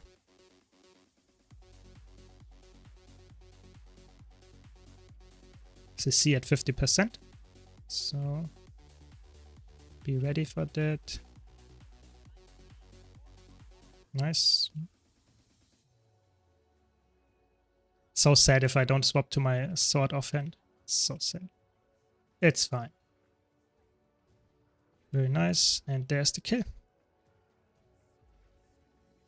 How hard is it to find groups for new players? It's actually not that hard. You can check it out just here on the Fractals screen. There are always groups running, even for the low level ones. And the higher you go, the more groups you find. Here are a lot of groups all the time. So it's quite nice. Yeah. Might be a bit harder to find them for CMs at first, so challenge modes, because they are a little bit harder and people don't want to start out training people, but it will be, you will get it done at some point if you're consistently playing and trying to improve. Yeah, don't worry. Fractals are actually quite common because they are such a good gold farm. And it's also quite fun, you know. They are also quite, I would say they are quite tolerable, yeah, in my opinion at least, what I experienced. People don't expect you to be a pro if you're starting out in Fractals. Yeah. From this, all MMOs, Guild Wars 2, Guild Wars 1 win all these MMOs in market without crisis. I mean, I don't know. I think Guild Wars 2 and Guild Wars 1 have are good MMOs, but I'm not sure if they really win the market. I hope Guild Wars 3 will be a bigger hit than Guild Wars 2 is, because Guild Wars 2 is an amazing game, but I think it deserves more attention and it doesn't get it, sadly. That's the sad truth here. I think Guild Wars 2 doesn't get the attention that it deserves. But that's just my take as a veteran of Guild Wars 2. Of course I'm biased. I don't want to hide that. That's obviously the case, yeah.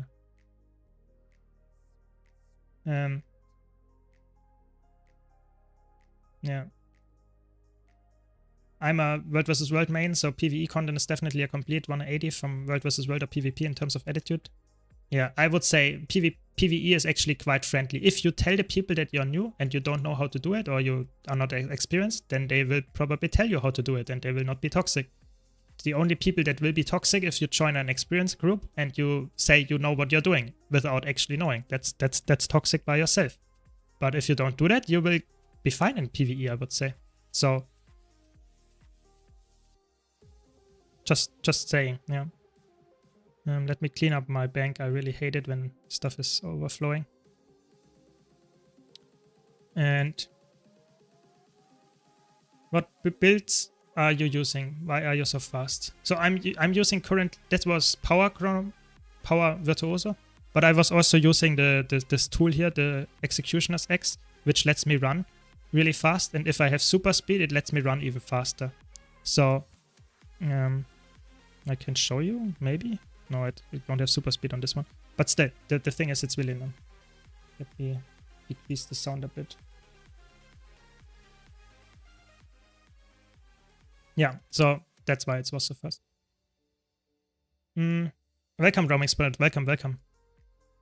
My first time starting with strikes were ultra toxic. Everyone welcome. Getting kicked out of the time after telling it never did a strike. Really? I mean, that should not be the case. I mean, it depends, of course, what kind of strike missions you are doing, because some of them are harder than others, but I don't know. I didn't experience that. If I join a group that is very new to the game, then they take everyone, like they mention in the squad description. I think it's then you had some bad apples. I think it's not very likely actually to happen. Yeah, at least in my experience, yeah. This Executioner's thing it's a toy. I can show you. You can buy it from the gem store, typically at Halloween. It's a novelty. Wait, novelty? It's a novelty. It's called Executioner's X Toy. There's also another one that is called Choya Pinata Tonic. And those two just have a... Typically, you use them for custom brawl. So it's some kind of mini game. But you can also equip that in a usual amount. So I have that bound to my keybind here. And then I equip it. And the 2 skill, if you hold it and go out of the mode that you would normally be in. So you press 2, then you go in this mode. And normally you would stay in this mode, but if you go out of that mode at the correct time, you actually can use the running thing here, the charge, to its full extent if you continue pressing the 2 button. So it's a little bit convoluted. So you press 2, go out of the mode, and continue to press 2. But if you do that, you can run really fast, especially if you have super speed. It's really, really good. It's amazing for farms like dungeons and fractals where you can't mount, or typically are still out of combat and can't teleport and stuff. Then it's really, really good there. Yeah. But it's obviously not a must for a new player. But it can be really good for a veteran like me that wants to just come do stuff really fast without really spending even more time on just running from A to B. Yeah. Just, yeah. It's a fun feature. It's not something that you have to do, of course. Yeah, I mean, it's fine. No problem, no problem. Welcome, Anubis. Welcome, welcome. Yeah, I hope I have all had a nice day so far. I think let's play some PvP, right? Probably lose a match in PvP. It's always, when I stream, I'm just a bad PvP player. But I try my best to explain what I'm doing, my think process. Just for the daily PvP match. But I mean, that's also a thing that when I come talking about Guild Wars 3, do you think if they would ever release a Guild Wars 3, will it have the same amount of game modes? Will it have PvP, World vs. World, PvE, Open World, even instance content like raids, strike missions? Will it have all of those kinds of content, or will they just cut out some? Will they say, no, we only make a PvE game? That's it. PvP and World vs. World are completely cut. I think it's quite likely. I think it's actually highly likely that they will actually change this. Yes.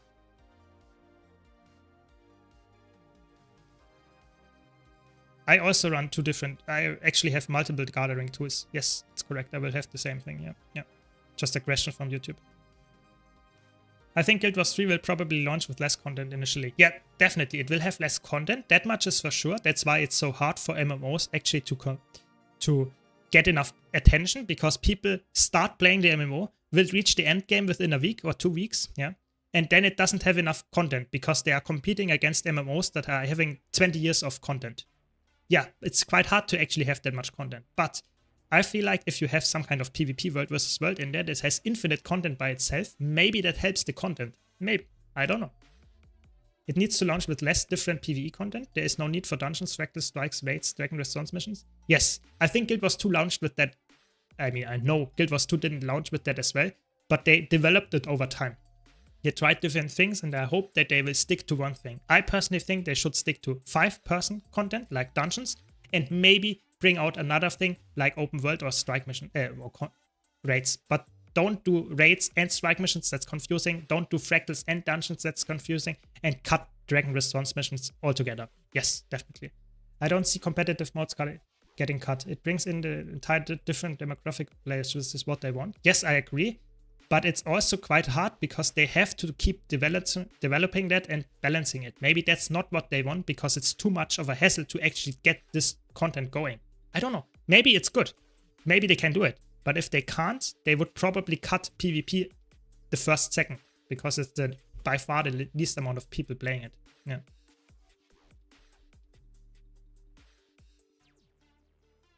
They should introduce a dungeon delving mechanic in Guild Wars 3. Yes, exactly. That's what I was mentioning before. I'm not sure if you were there already, but I want to have some procedurally AI-generated content that I can farm indefinitely, either solo or in a group. That would be amazing. I would love that. I would farm that the whole day, stream that 10 hours a day. To be honest, that's what I would do. It's amazing. I like that kind of stuff. Have some kind of different environment and maybe test different builds in, have fun, grinding, slowly increasing maybe my gold that I get power. Amazing. That's really, really cool. I would love that, yeah. I mean, Holy Trinity, to be honest, in Guild Wars 2 is to some extent there. I think they would do that in Guild Wars 3 for sure. Tank, healer, DPS, I think they would do that. I think that they saw that it doesn't make sense to not have a healer, to not have a tank. I think all the fights in raids that might be a hot take that don't have a real tank are a little bit scuffed. Just saying it, I think it's a little bit scuffed. Meta events, raids, fractals and dungeon together as one mode and remove strike and dragon response mission. Yeah, I would probably see that. Yeah. Change current dungeons to scale based on group size, so you can solo dungeons. I mean, you can solo dungeons in Guild Wars 2 for 80% of them because you get power grabbed and it's so easy to do them. But you're right. I think they should, from the start, have scalable content. It should be, you can do it alone or you can do it as 5 because they are also having some kind of story in there in Guild Wars 2. So people want to experience the story, but need 4 other people to actually do it. Classical as an MMO, but Guild Wars 2 doesn't really force you to do story in a group. So it's a really weird, decision to make that. Let me hydrate for a second.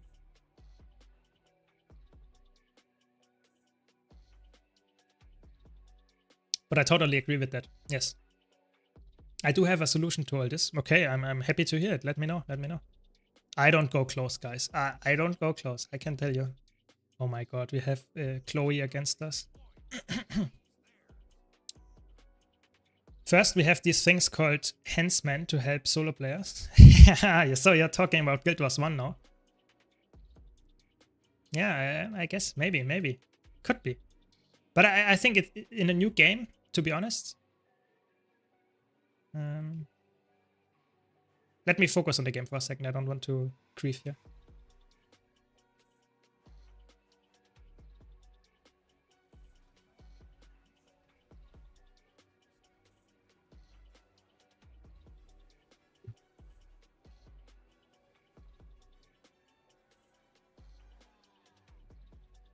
Okay, he survived.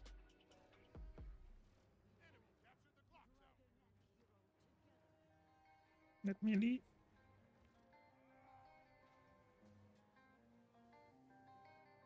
So we get this guy.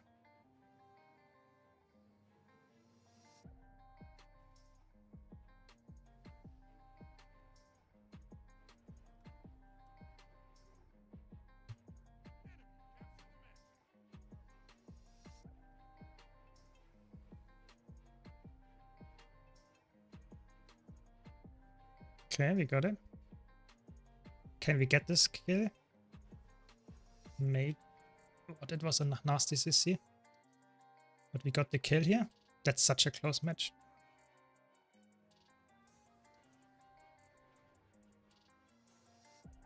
Oh, it's a Condi. Condi Soul Beast. Okay.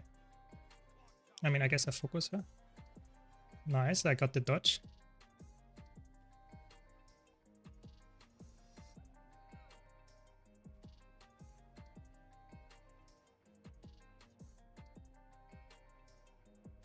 Sorry, I have to concentrate here.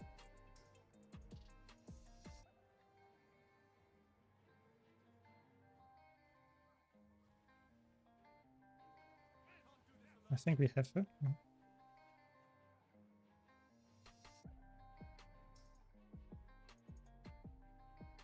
No, we don't. That's such a close match. Sorry, I have to concentrate here. I will catch up on chat after the match. I don't want to throw here.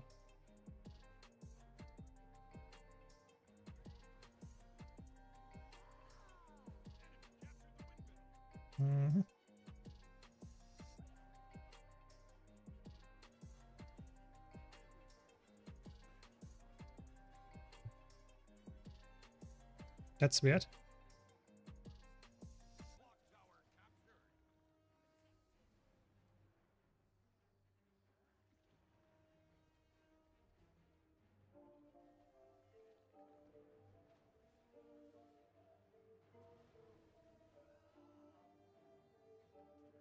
I think I can win this 1-on-1, I hope. Power Reaper after all.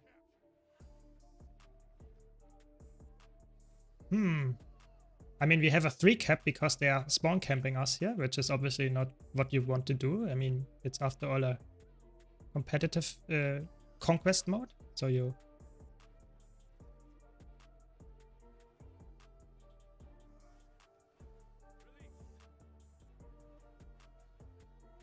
Okay.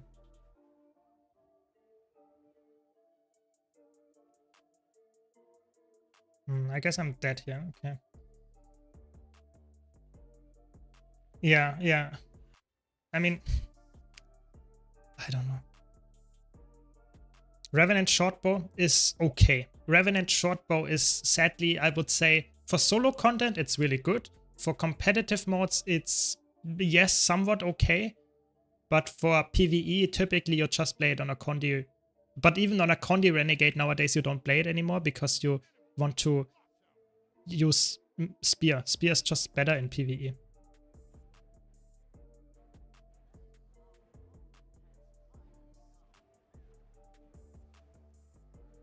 Wait for it, wait for it.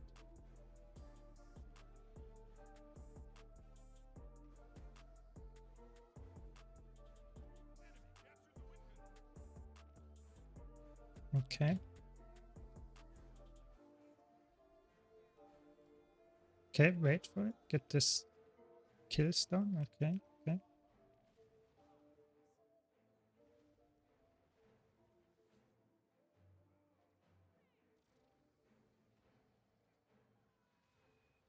Phew, that's such a close match. They got a 3 cap back from ours.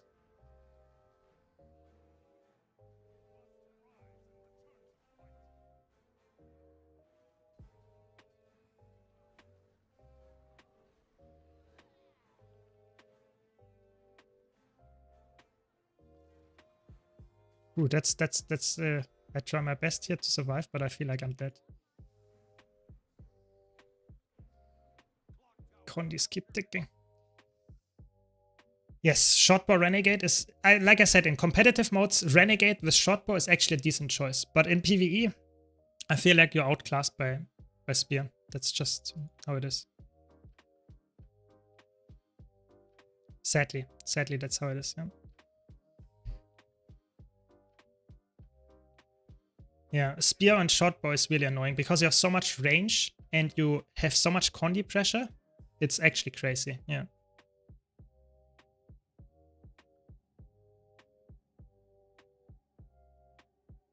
But shortbow is a weird weapon. In PvE, no, I think in PvE the problem is shortbow is spear is just better when it comes to damage, and typically you want to have the melee set with mace and axe, which is obviously also really strong.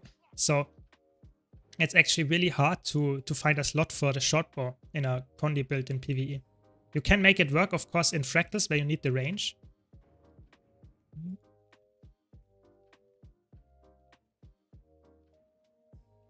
3, 2, 1.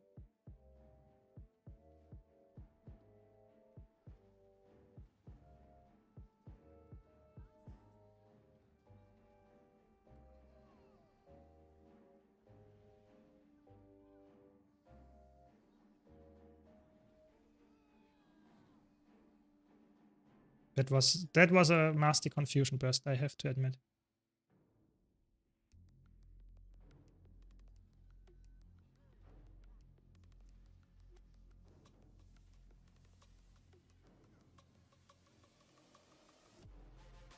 I mean, how many people are here?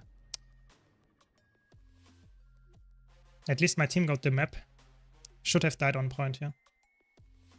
Sad. Warrior with XX, is it difficult to play? No, not at all. Warrior with XX is actually, I would say, one of the easiest warrior specs to play. If you play Berserker, you're a little bit, you know, it's a little bit, I don't know. It's a little bit fast-paced and a lot of APM. But if you can deal with that, it's one of the best ways to play warrior. Yeah, right now at least. For PvE at least. For PvP, X offhand is a meme, but you can make it work, but it's not like... It's such a close match, it's actually insane. In the morning.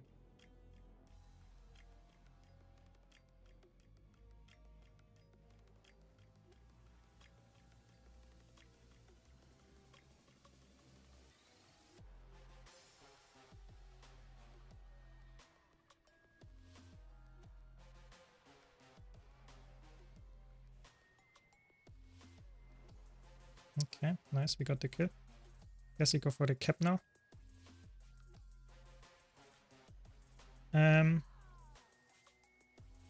Sorry, I'm always trying to explain what I'm doing, but it's obviously, I have to concentrate way more in PvP where there's a lot of stuff going on.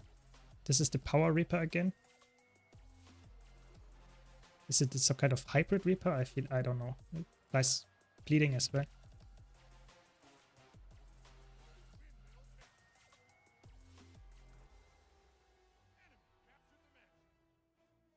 Okay.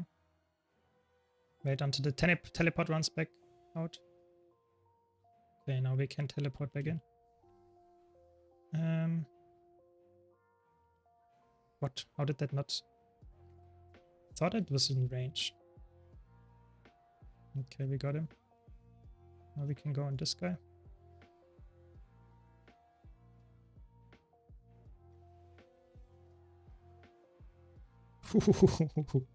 That's a lot of damage.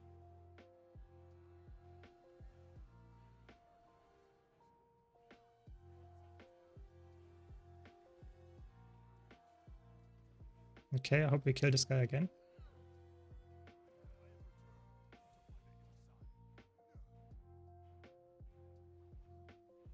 No, I think we have to leave here.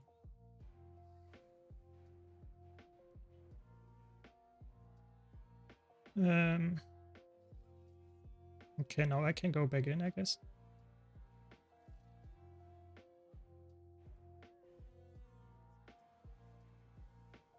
That's a condi. No, I guess I take that.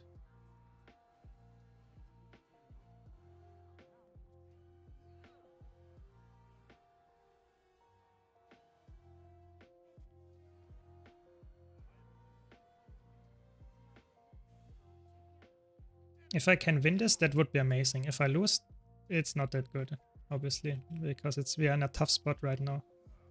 Ooh, okay, now I'm dead.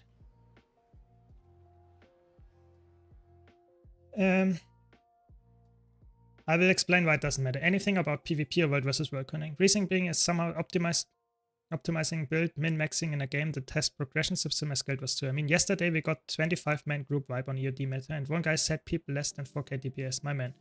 It's totally useless take. This is not esport game. Relax, have fun. If I go world versus world and don't have a spear and I play Conti Thief, I'm at a massive disadvantage. Plus, spear has implemented is terrible. I don't know. I can see why you have an opinion like that. Don't worry, I can see that. But do you really think there is nothing that you can change about a 25-person group wipe if you would have a different mindset and a different, I don't know how you play? If we can get the decap here, I don't know. It looks like we're losing the match now.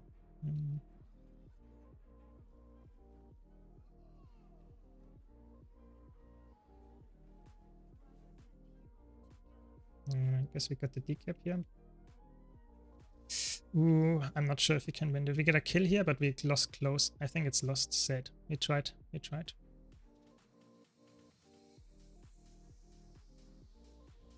It's fine. I will decap and go close, but I think there are too many people there.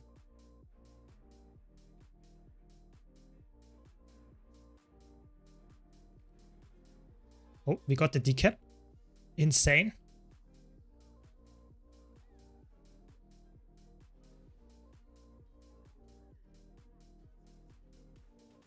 Okay, let's go for a CC.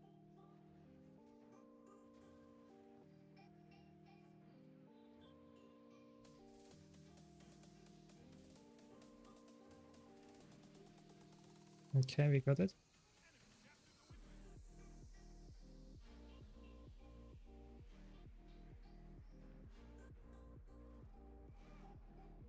No, they got the cap.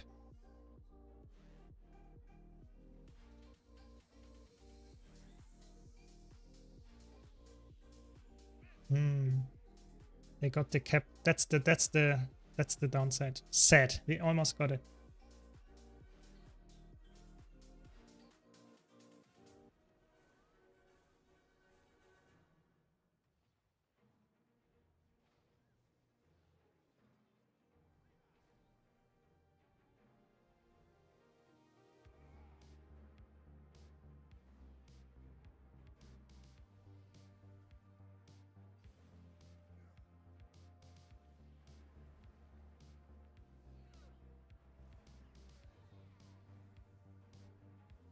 Clutch. Oh my god, the decap into the kills. Is that the win?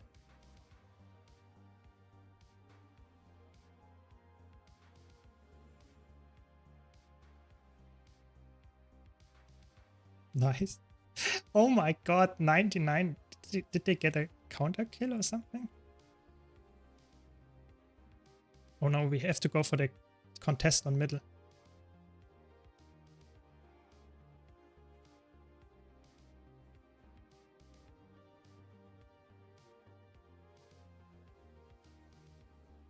No, they got the kill. We have to get the rest. No. Oh my god. How did this guy die in 1 second?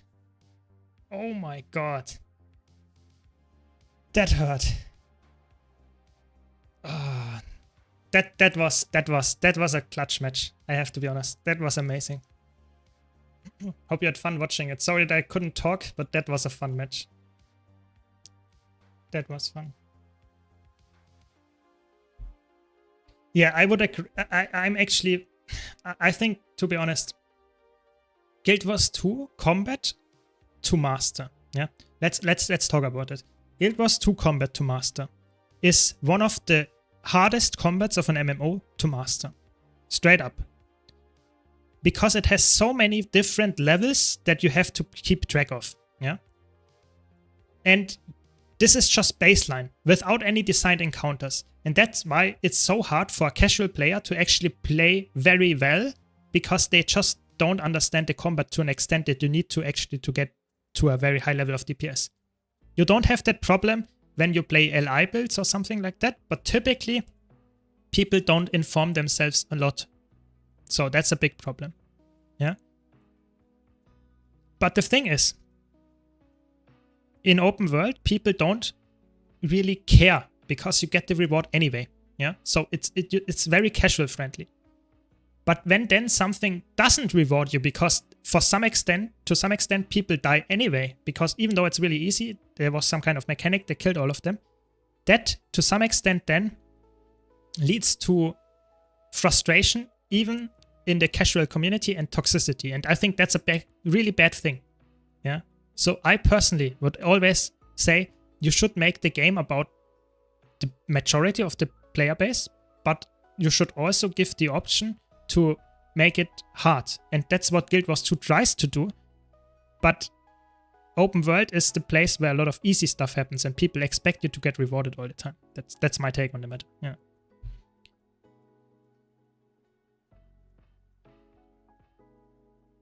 First, there are so many different gear stats, which I don't know if people are using current gear to begin with. When we are on to runes, most probably not even using any, then having correct traits, which again, I doubt most people use the correct ones. Yeah, could be. We never know without a gear check, and I'm not sure if you really want to know. Yeah. But I agree.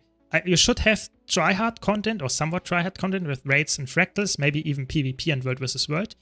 But you should not expect people in open world to have perfect gear. That's just not how it is. People play open world for having fun, for trying out different things, maybe just enjoying the game, the world. And so oftentimes people, I don't know, don't really want to be most optimally equipped, which is okay. In open world, it doesn't matter for the most part. So I think that's how it is, yeah. Guild Wars 2 combat is easy on base level if we speak open world gameplay. It's really easy. Complete accounts on PvP and world versus world. I don't know. I feel like Guild Wars 2 combat is... I wouldn't say it's easy because in contrast to a lot of other MMOs, you can cast skills while you run, you know? So I can cast skills while I'm running. I can cast my stuff. I can swap. I can even look back and cast stuff, you know? This is stuff that is in other MMOs very uncommon. So I would say the base gameplay of Guild Wars 2, yes, it is not required to do so, but I think on a base level, it's actually already quite challenging. Yeah, it's not just one button that you need to press. I don't know. Metas are just balanced about big groups with low individual DPS. You can do it low man if everyone does 40k DPS rotation, but can't be expected. Yeah, I think that's exactly how it is, yeah. Yeah, definitely in PvP and world versus world, or at least especially PvP when it comes to really tryhard people, then of course it gets really sweaty because you have to really train and dodge stuff and bait stuff and even use, you know, weapon stowing to stow your hard-hitting skills and stuff. Yes, of course. But in open world, that's not necessary. You can do whatever you want and you will succeed. And I think that's a fair balance. You know, why would you like to change that? I think that's okay. I think if they would make at least in competitive game mode and an easy game mode in Guild Wars 2, Guild Wars 3 when it comes out, yeah, I would say that's how it should be. Something for casuals to get this really big audience in gaming, but also have something for tryhard people. I think that would be perfect. Yeah, I don't know.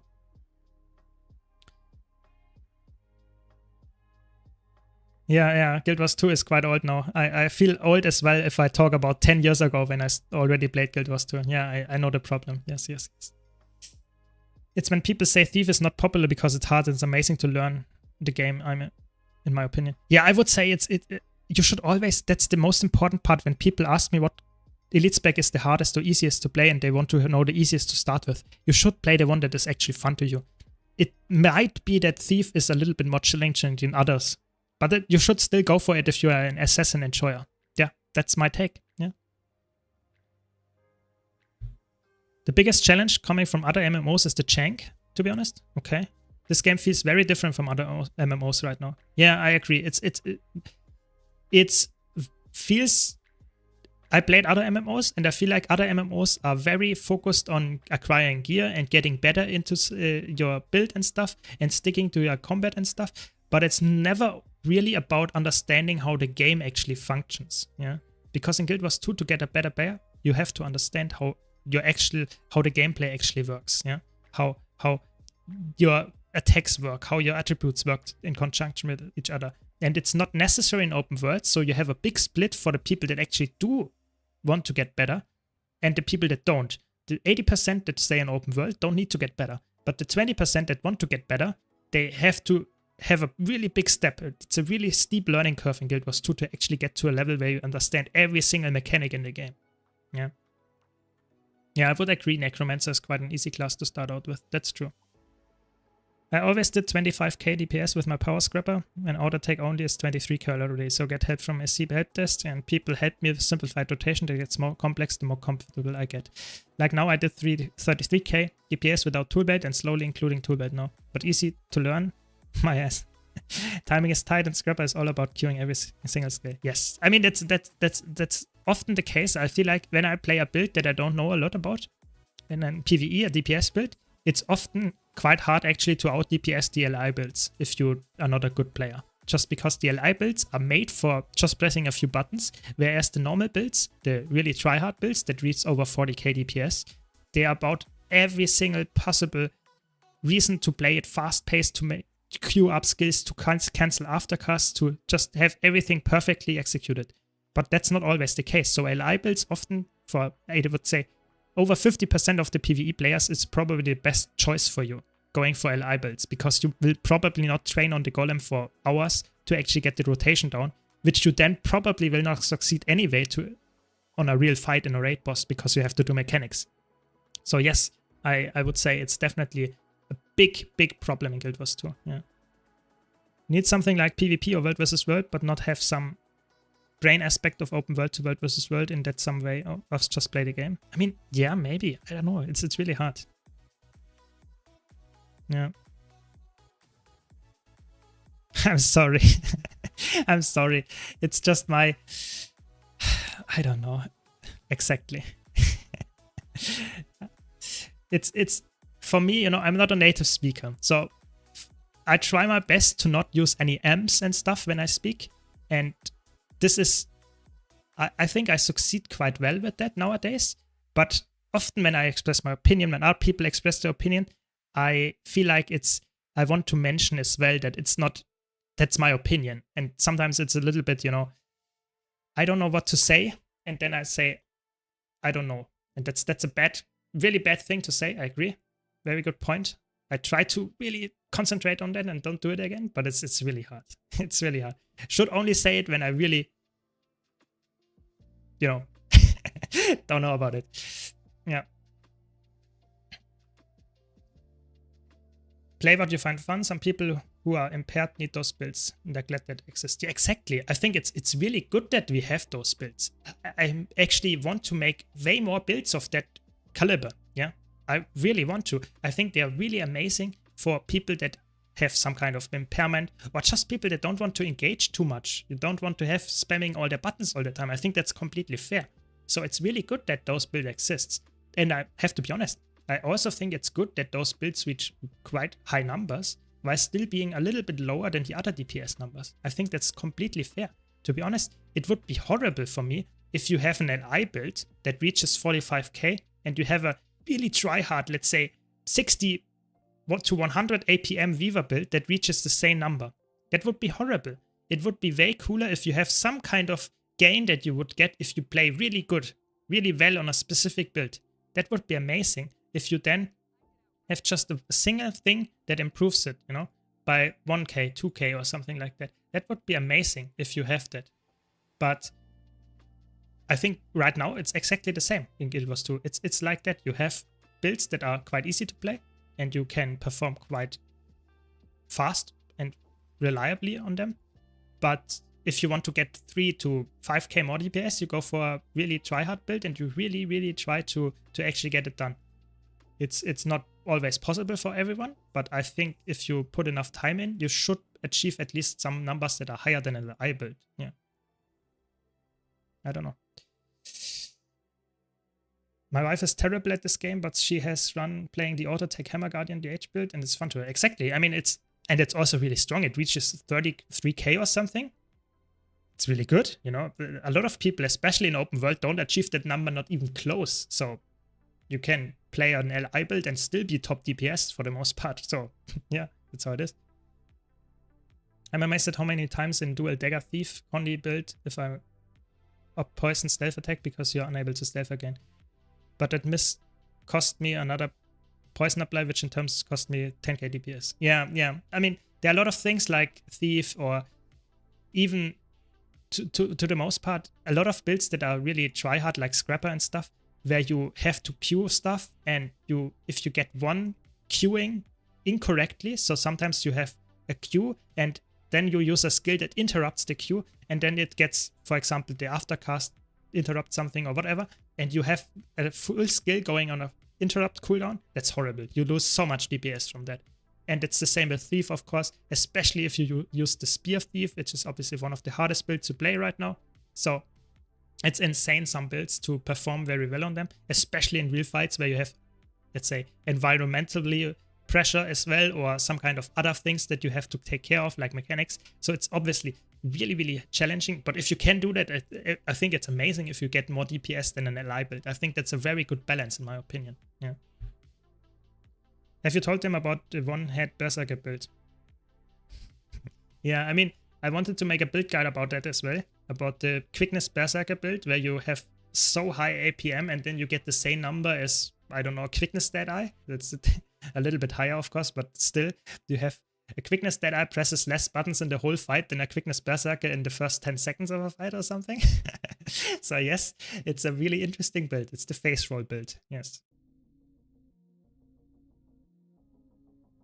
Scourge, I would say Scourge is not that face rolly. You can press a lot of buttons on Scourge, but it's more like quite specific. You use your Scepter 3, you use your Shade skills, and for the most part, you use only one utility skill, actually, if you really wanted to. You only use Blood as power. So I feel like Scourge is not that face rolly. Yeah. I would say Quickness Berserker is way worse, because Quickness Berserker, I don't know if I have the build equipped, but I can maybe talk about it. Yes, Plague Lance, of course, is a very good skill if you can land it. So Berserker has the problem, or what can I mean, some people like it to spam their buttons, you know? I think that's a fair point. But the problem is for Berserker, I think I don't have it equipped right now, but I can tell you, the Berserker gets quickness access when you use your weapon skill, your X weapon skill, the X, how is it called? Not Eviscerate, the burst skill, what is it called? Let me check.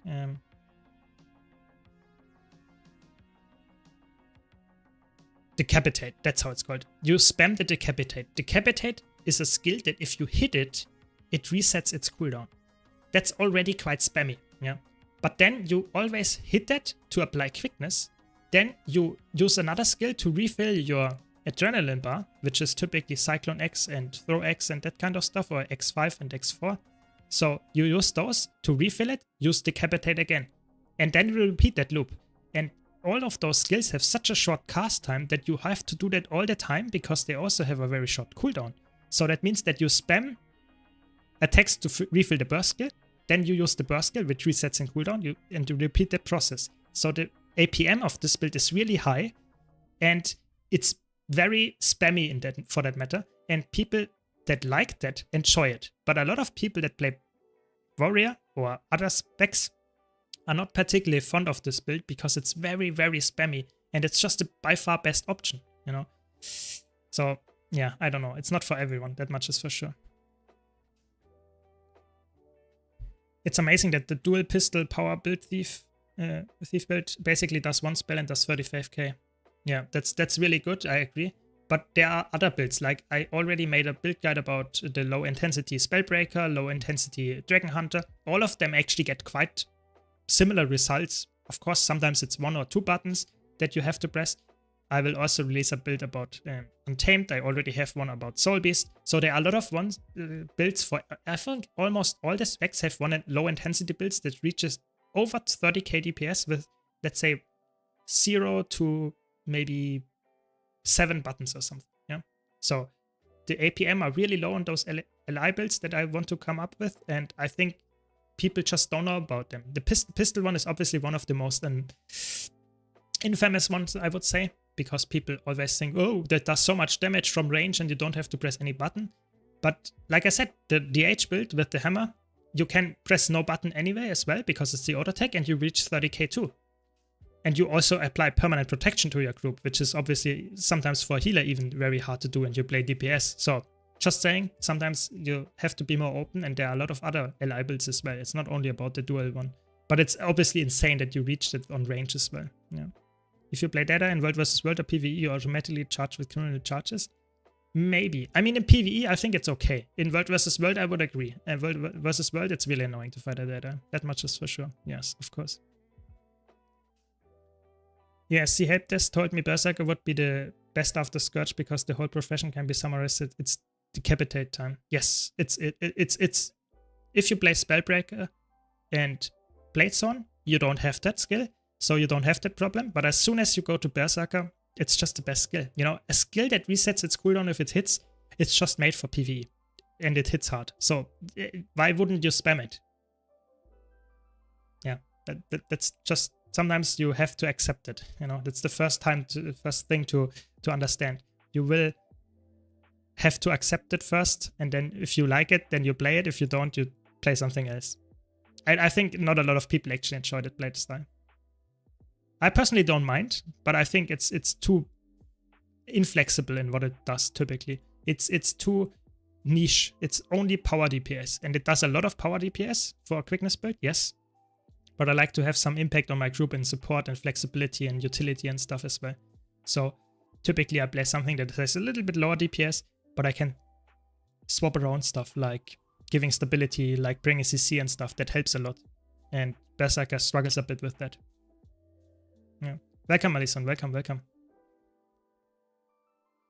But like I said, I have build guides planned and already, let's say, recorded and stuff for people that enjoy low intensity builds, but I also try to make content for people that want to go try hard and want to reach 45k numbers. Yeah. So a slight teaser, but today I will release a build guide about a build that is quite easy actually, or somewhat easy to play, that is also able to achieve 45k rather of DPS in PvE, which is obviously really, really good. So yeah, there are builds for everyone. Oh, it's the no downstate week. I forgot. Very good. Let's do some roaming here.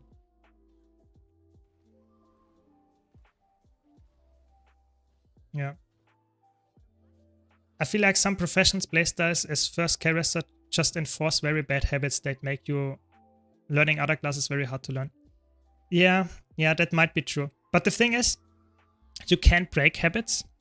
And I have to be honest, I think it doesn't really matter what kind of game you play, not even class, but also what kind of game you play.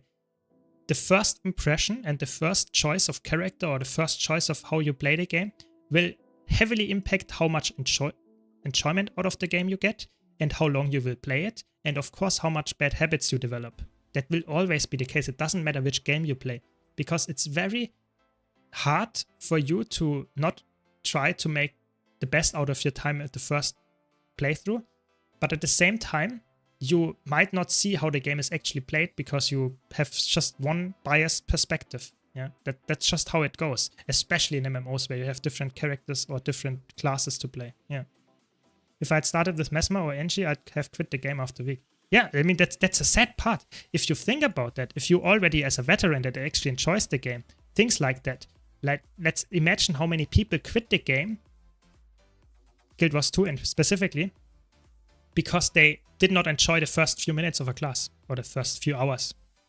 I think it will be millions of people, which is obviously really sad because those could have been some really fresh blood that we would have liked. So how can you solve that issue? It's really hard. I would say maybe some kind of trial mode that you in the beginning, you can, before you select your character, maybe you get to a level 80 character, just have absolutely overpowered gear and you can just have some trial mode where you can play for half an hour every class or something. Maybe, but is that really worth the development time for that mode? Maybe you actually have that to some extent with PvP, yes, but PvP is really hard because you have to understand how to equip your build and that kind of stuff, so it's not something straightforward, yeah. But it could help, yeah. The first one I played was Ellie, and I stopped playing it a long time ago, mained a Necro for many years. Yeah, I mean, it's really hard to understand as a new player what class you should choose, because sometimes you choose the one with the fantasy that you would like, and then it turns out it's not the fantasy in Guild Wars 2 at all. And sometimes it's hard, it's too hard for you. Sometimes it's melee focused, and you want to be a ranged caster. Whatever. I feel like it's really, really hard to make the first impression look really good for all people. You will always lose people in the first impression, even though they might like it in the end. It's a really, really challenging thing to do. And I don't want to be a developer of a new game to make the first impression sit. Yeah.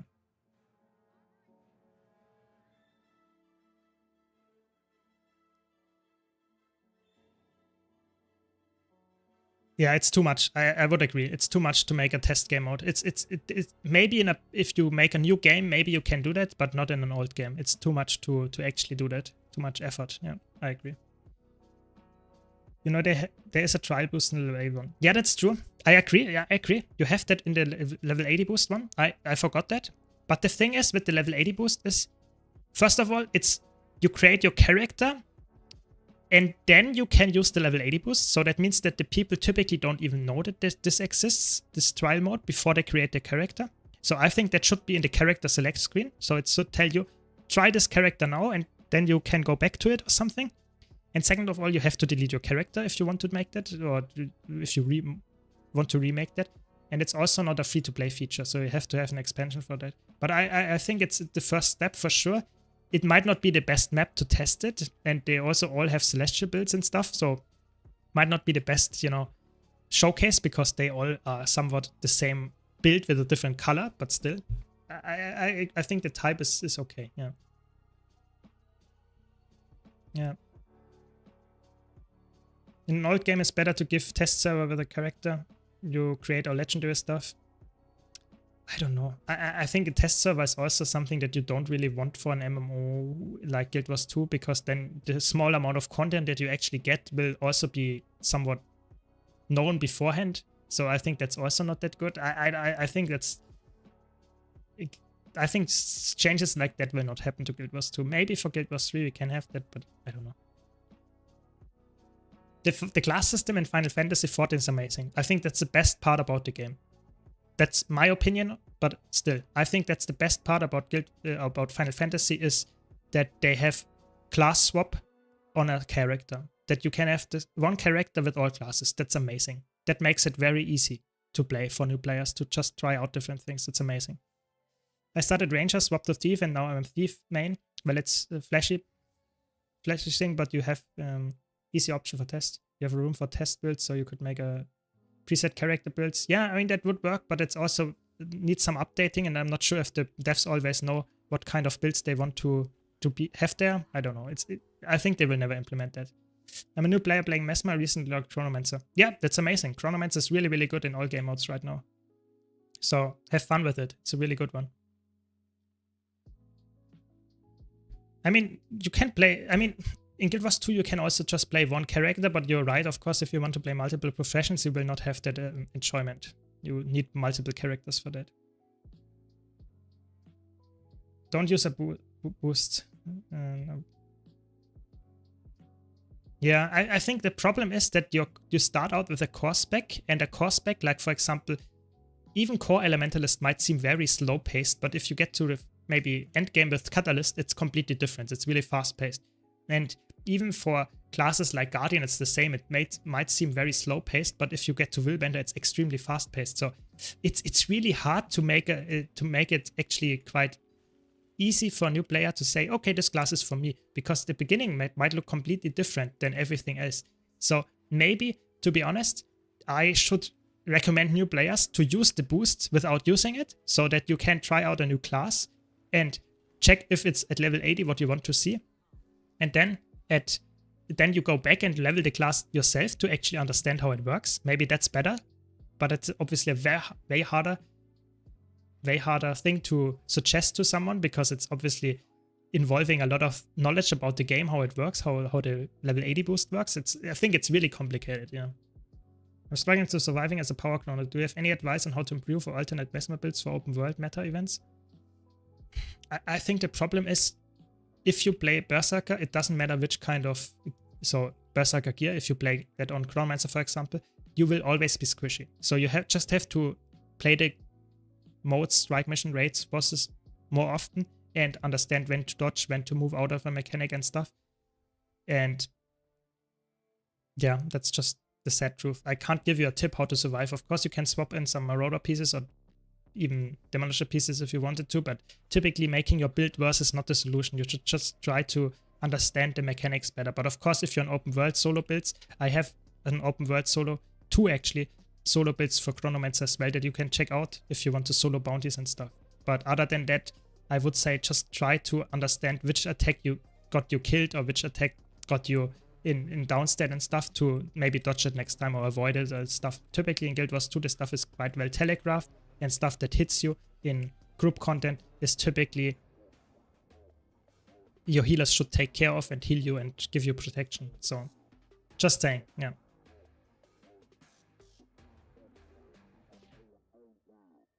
Yeah, I would. Yeah, that's a problem. I'm actually totally with you. That's why I always, as a content creator, always say to new people, don't boost your first character. But I get the point that you can't understand how you like a new class or class in general when you start out the game, because you will get the elite specs when you get level 80, but maybe the elite specs are completely the wrong thing for you.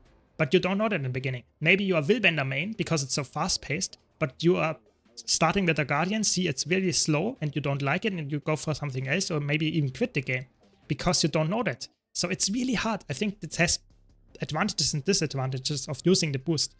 And the boost is very convoluted. I think the boost is one of the most complicated things in the game, and it's already at the beginning, the decision to make how to use it. It's actually really, really hard. And so I don't know. I think it's really, it's a big problem, and I have to be honest, I don't know how to fix that. I don't know. I really don't. For me as a veteran, of course, a lot of stuff is clear, but as a new player, there might be even more problems than I can imagine right now. So it's really hard for me to say how they should do it, because it's probably, there is not a perfect solution. And also, I think they probably don't have enough development resources and time to put into that. Like I said, I'm saying that at least 50% of the developers are actually working on currently something else. So they don't have enough resources at all. And even if they had 100% of the resources, I'm pretty sure they still wouldn't do it, because it's so much of reworks that they probably had to do to make it work. It's really hard. Imagine starting with a Necromancer because you like an army of minions, reach level 80, and the decision between a melee-only Reaper, ranged Condi build, and a ranged DPS with 1k HP and convergences. Yeah, exactly. It's really hard. There are so many builds and you don't know what to start with, and then you start with something that you might enjoy. That's why I made this video, you know. I made a video a while ago where I showcase every class and their elite specs. Just 1 minute or something, every class and elite spec, where the new player can see how they play out, what they are doing. I talk about a bit about what builds they typically run, so that people might see how it plays out in the end. So they can make a somewhat educated decision in the beginning, even without playing it. I think that's really important that people know about this video. I think I put a lot of effort in, and I think it's a very decent one. So this, at least if you know someone that wants to start the game, this is a very good point to actually check out how the classes play, because I really try to showcase them and explain what the mechanic of the class is, and maybe that's the thing that actually comes to your mind. Yeah, I don't know. Yeah, I think the Guild Wars 2 level 80 boost, in my opinion, is also not really necessary. In Guild Wars 2, you have so much stuff. If you have one character at level 80, you get so much tomes of knowledge, so much experience scores and stuff to level your character. You don't need the level 80 boost. So the level 80 boost is such a thing to get more money out of people. To say, oh, if you buy the expansion, you get a level 80 boost. That's how they wanted to make it. That's the only thing. But I don't know.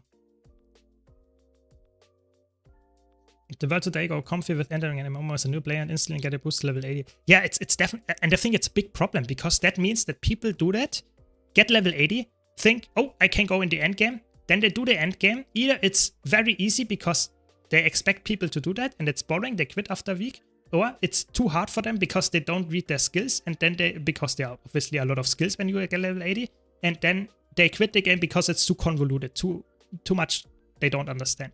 So it's in either way, I think the level 80 boost for a new player, if you start on a new character, instantly boosted to level 80, is probably always a bad choice. Just my take on that. I agree. The biggest downside is the shared inventory slot usage. I mean, I guess I know the problem. I have that for years in there now. Yeah. Yeah, exactly. Exactly. The people that are veterans know so much about the game because they slowly learned. They did not boost to the, let's say, 12-year knowledge in one day. They learned over 12 years. That's exactly that. Yeah, exactly. Yeah. I introduced someone to the game yesterday and they talked about how the game is visually confusing because of all of the effects and AoEs turning into a giant blob. Yeah, I mean, to be honest, Avak, this is a problem. I totally agree. Visual clarity is a big problem in Guild Wars 2, but I feel like every modern game has that. Tell me one game that is somewhat of a multiplayer game that doesn't have a problem with visual clarity. I think there is none. That's the sad truth, yeah. Yeah, the map completion is something that you could go for and slowly increases your knowledge about the game. Seeing different worlds, part of the world, because you will get the map completion at some point anyway to get the legendary. I think that's, yeah, there are the slow process of learning. And I think also the slow process of getting higher levels, getting more. I think they made a quite good job because there are the pop-up windows where they tell you about obsidian shards. Typically used for that and that. I think that's a good thing. Slowly increasing what you know about the game by leveling up. Yeah. Except after we did that, when we open a new chair, we already have the knowledge that we started boosting our Just to a Lady with cooking and other professions because the 80 boost didn't exist. Yeah, that's of course true. But still, I feel like if you leveled one character already and you go and make another characters, you know, I have 70 characters and I have, I don't know, 4K tomes of knowledge lying around or something. So as a veteran, you have a lot of experience, a lot of just knowledge about the game to make characters very easy, yes. But a new player might have fun starting to level the first one normally, and then you can do the second to 70th differently, like with tomes of knowledge, like with crafting, whatever. It's, in my opinion, that's quite a good thing, yeah. Create a special achievement for reaching level 80 and you're under allowed to use level 80 boost until you complete this achievement. Yeah, I mean, it could be a step achievement, like the return to achievement, so that you slowly get it, and that if you reach level 80, you get your first ascended weapon or something, yeah, for your character specifically, or maybe ascended back piece or something that is, I don't know, something that helps you on the journey. I think that would be cool. I agree with that. That would be a thing. But it should not only have level 80, but it should also introduce it. Maybe you have to play one match PvP. You have to go into World versus World once, so that you can see all the different game modes. Maybe you don't only have to reach level 80, but if you reach level 80, you have to try different stuff as well. That would be really cool. So that you could say, to show the player what different kind of game modes exist and stuff to do at level 80. That would be cool. Welcome, Koala, welcome. I'm a new player and have got my first level 80 this morning, and I went to check some guides on gear and all were showcasing my ascended gear accessories, trinkets, but nobody was talking about fresh level 80 that have no gold and what you could buy with karma currency or something for newbies. So, ascended, as soon as you reach level 80, typically in Guild Wars 2, you should try to get ascended gear, because ascended gear is not that hard to get. So, yeah, keep that in mind. But you can buy exotic gear for the first part, and I have also a video, I can show it to you, give me a second, about what stuff you should do at level 80 as a new player. I have a guide about that.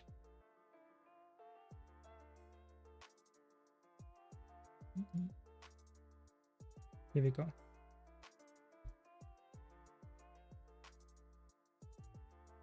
Yeah. Have you heard the rumor of Guild Wars 3? I mean, no, what's the rumor? Yeah.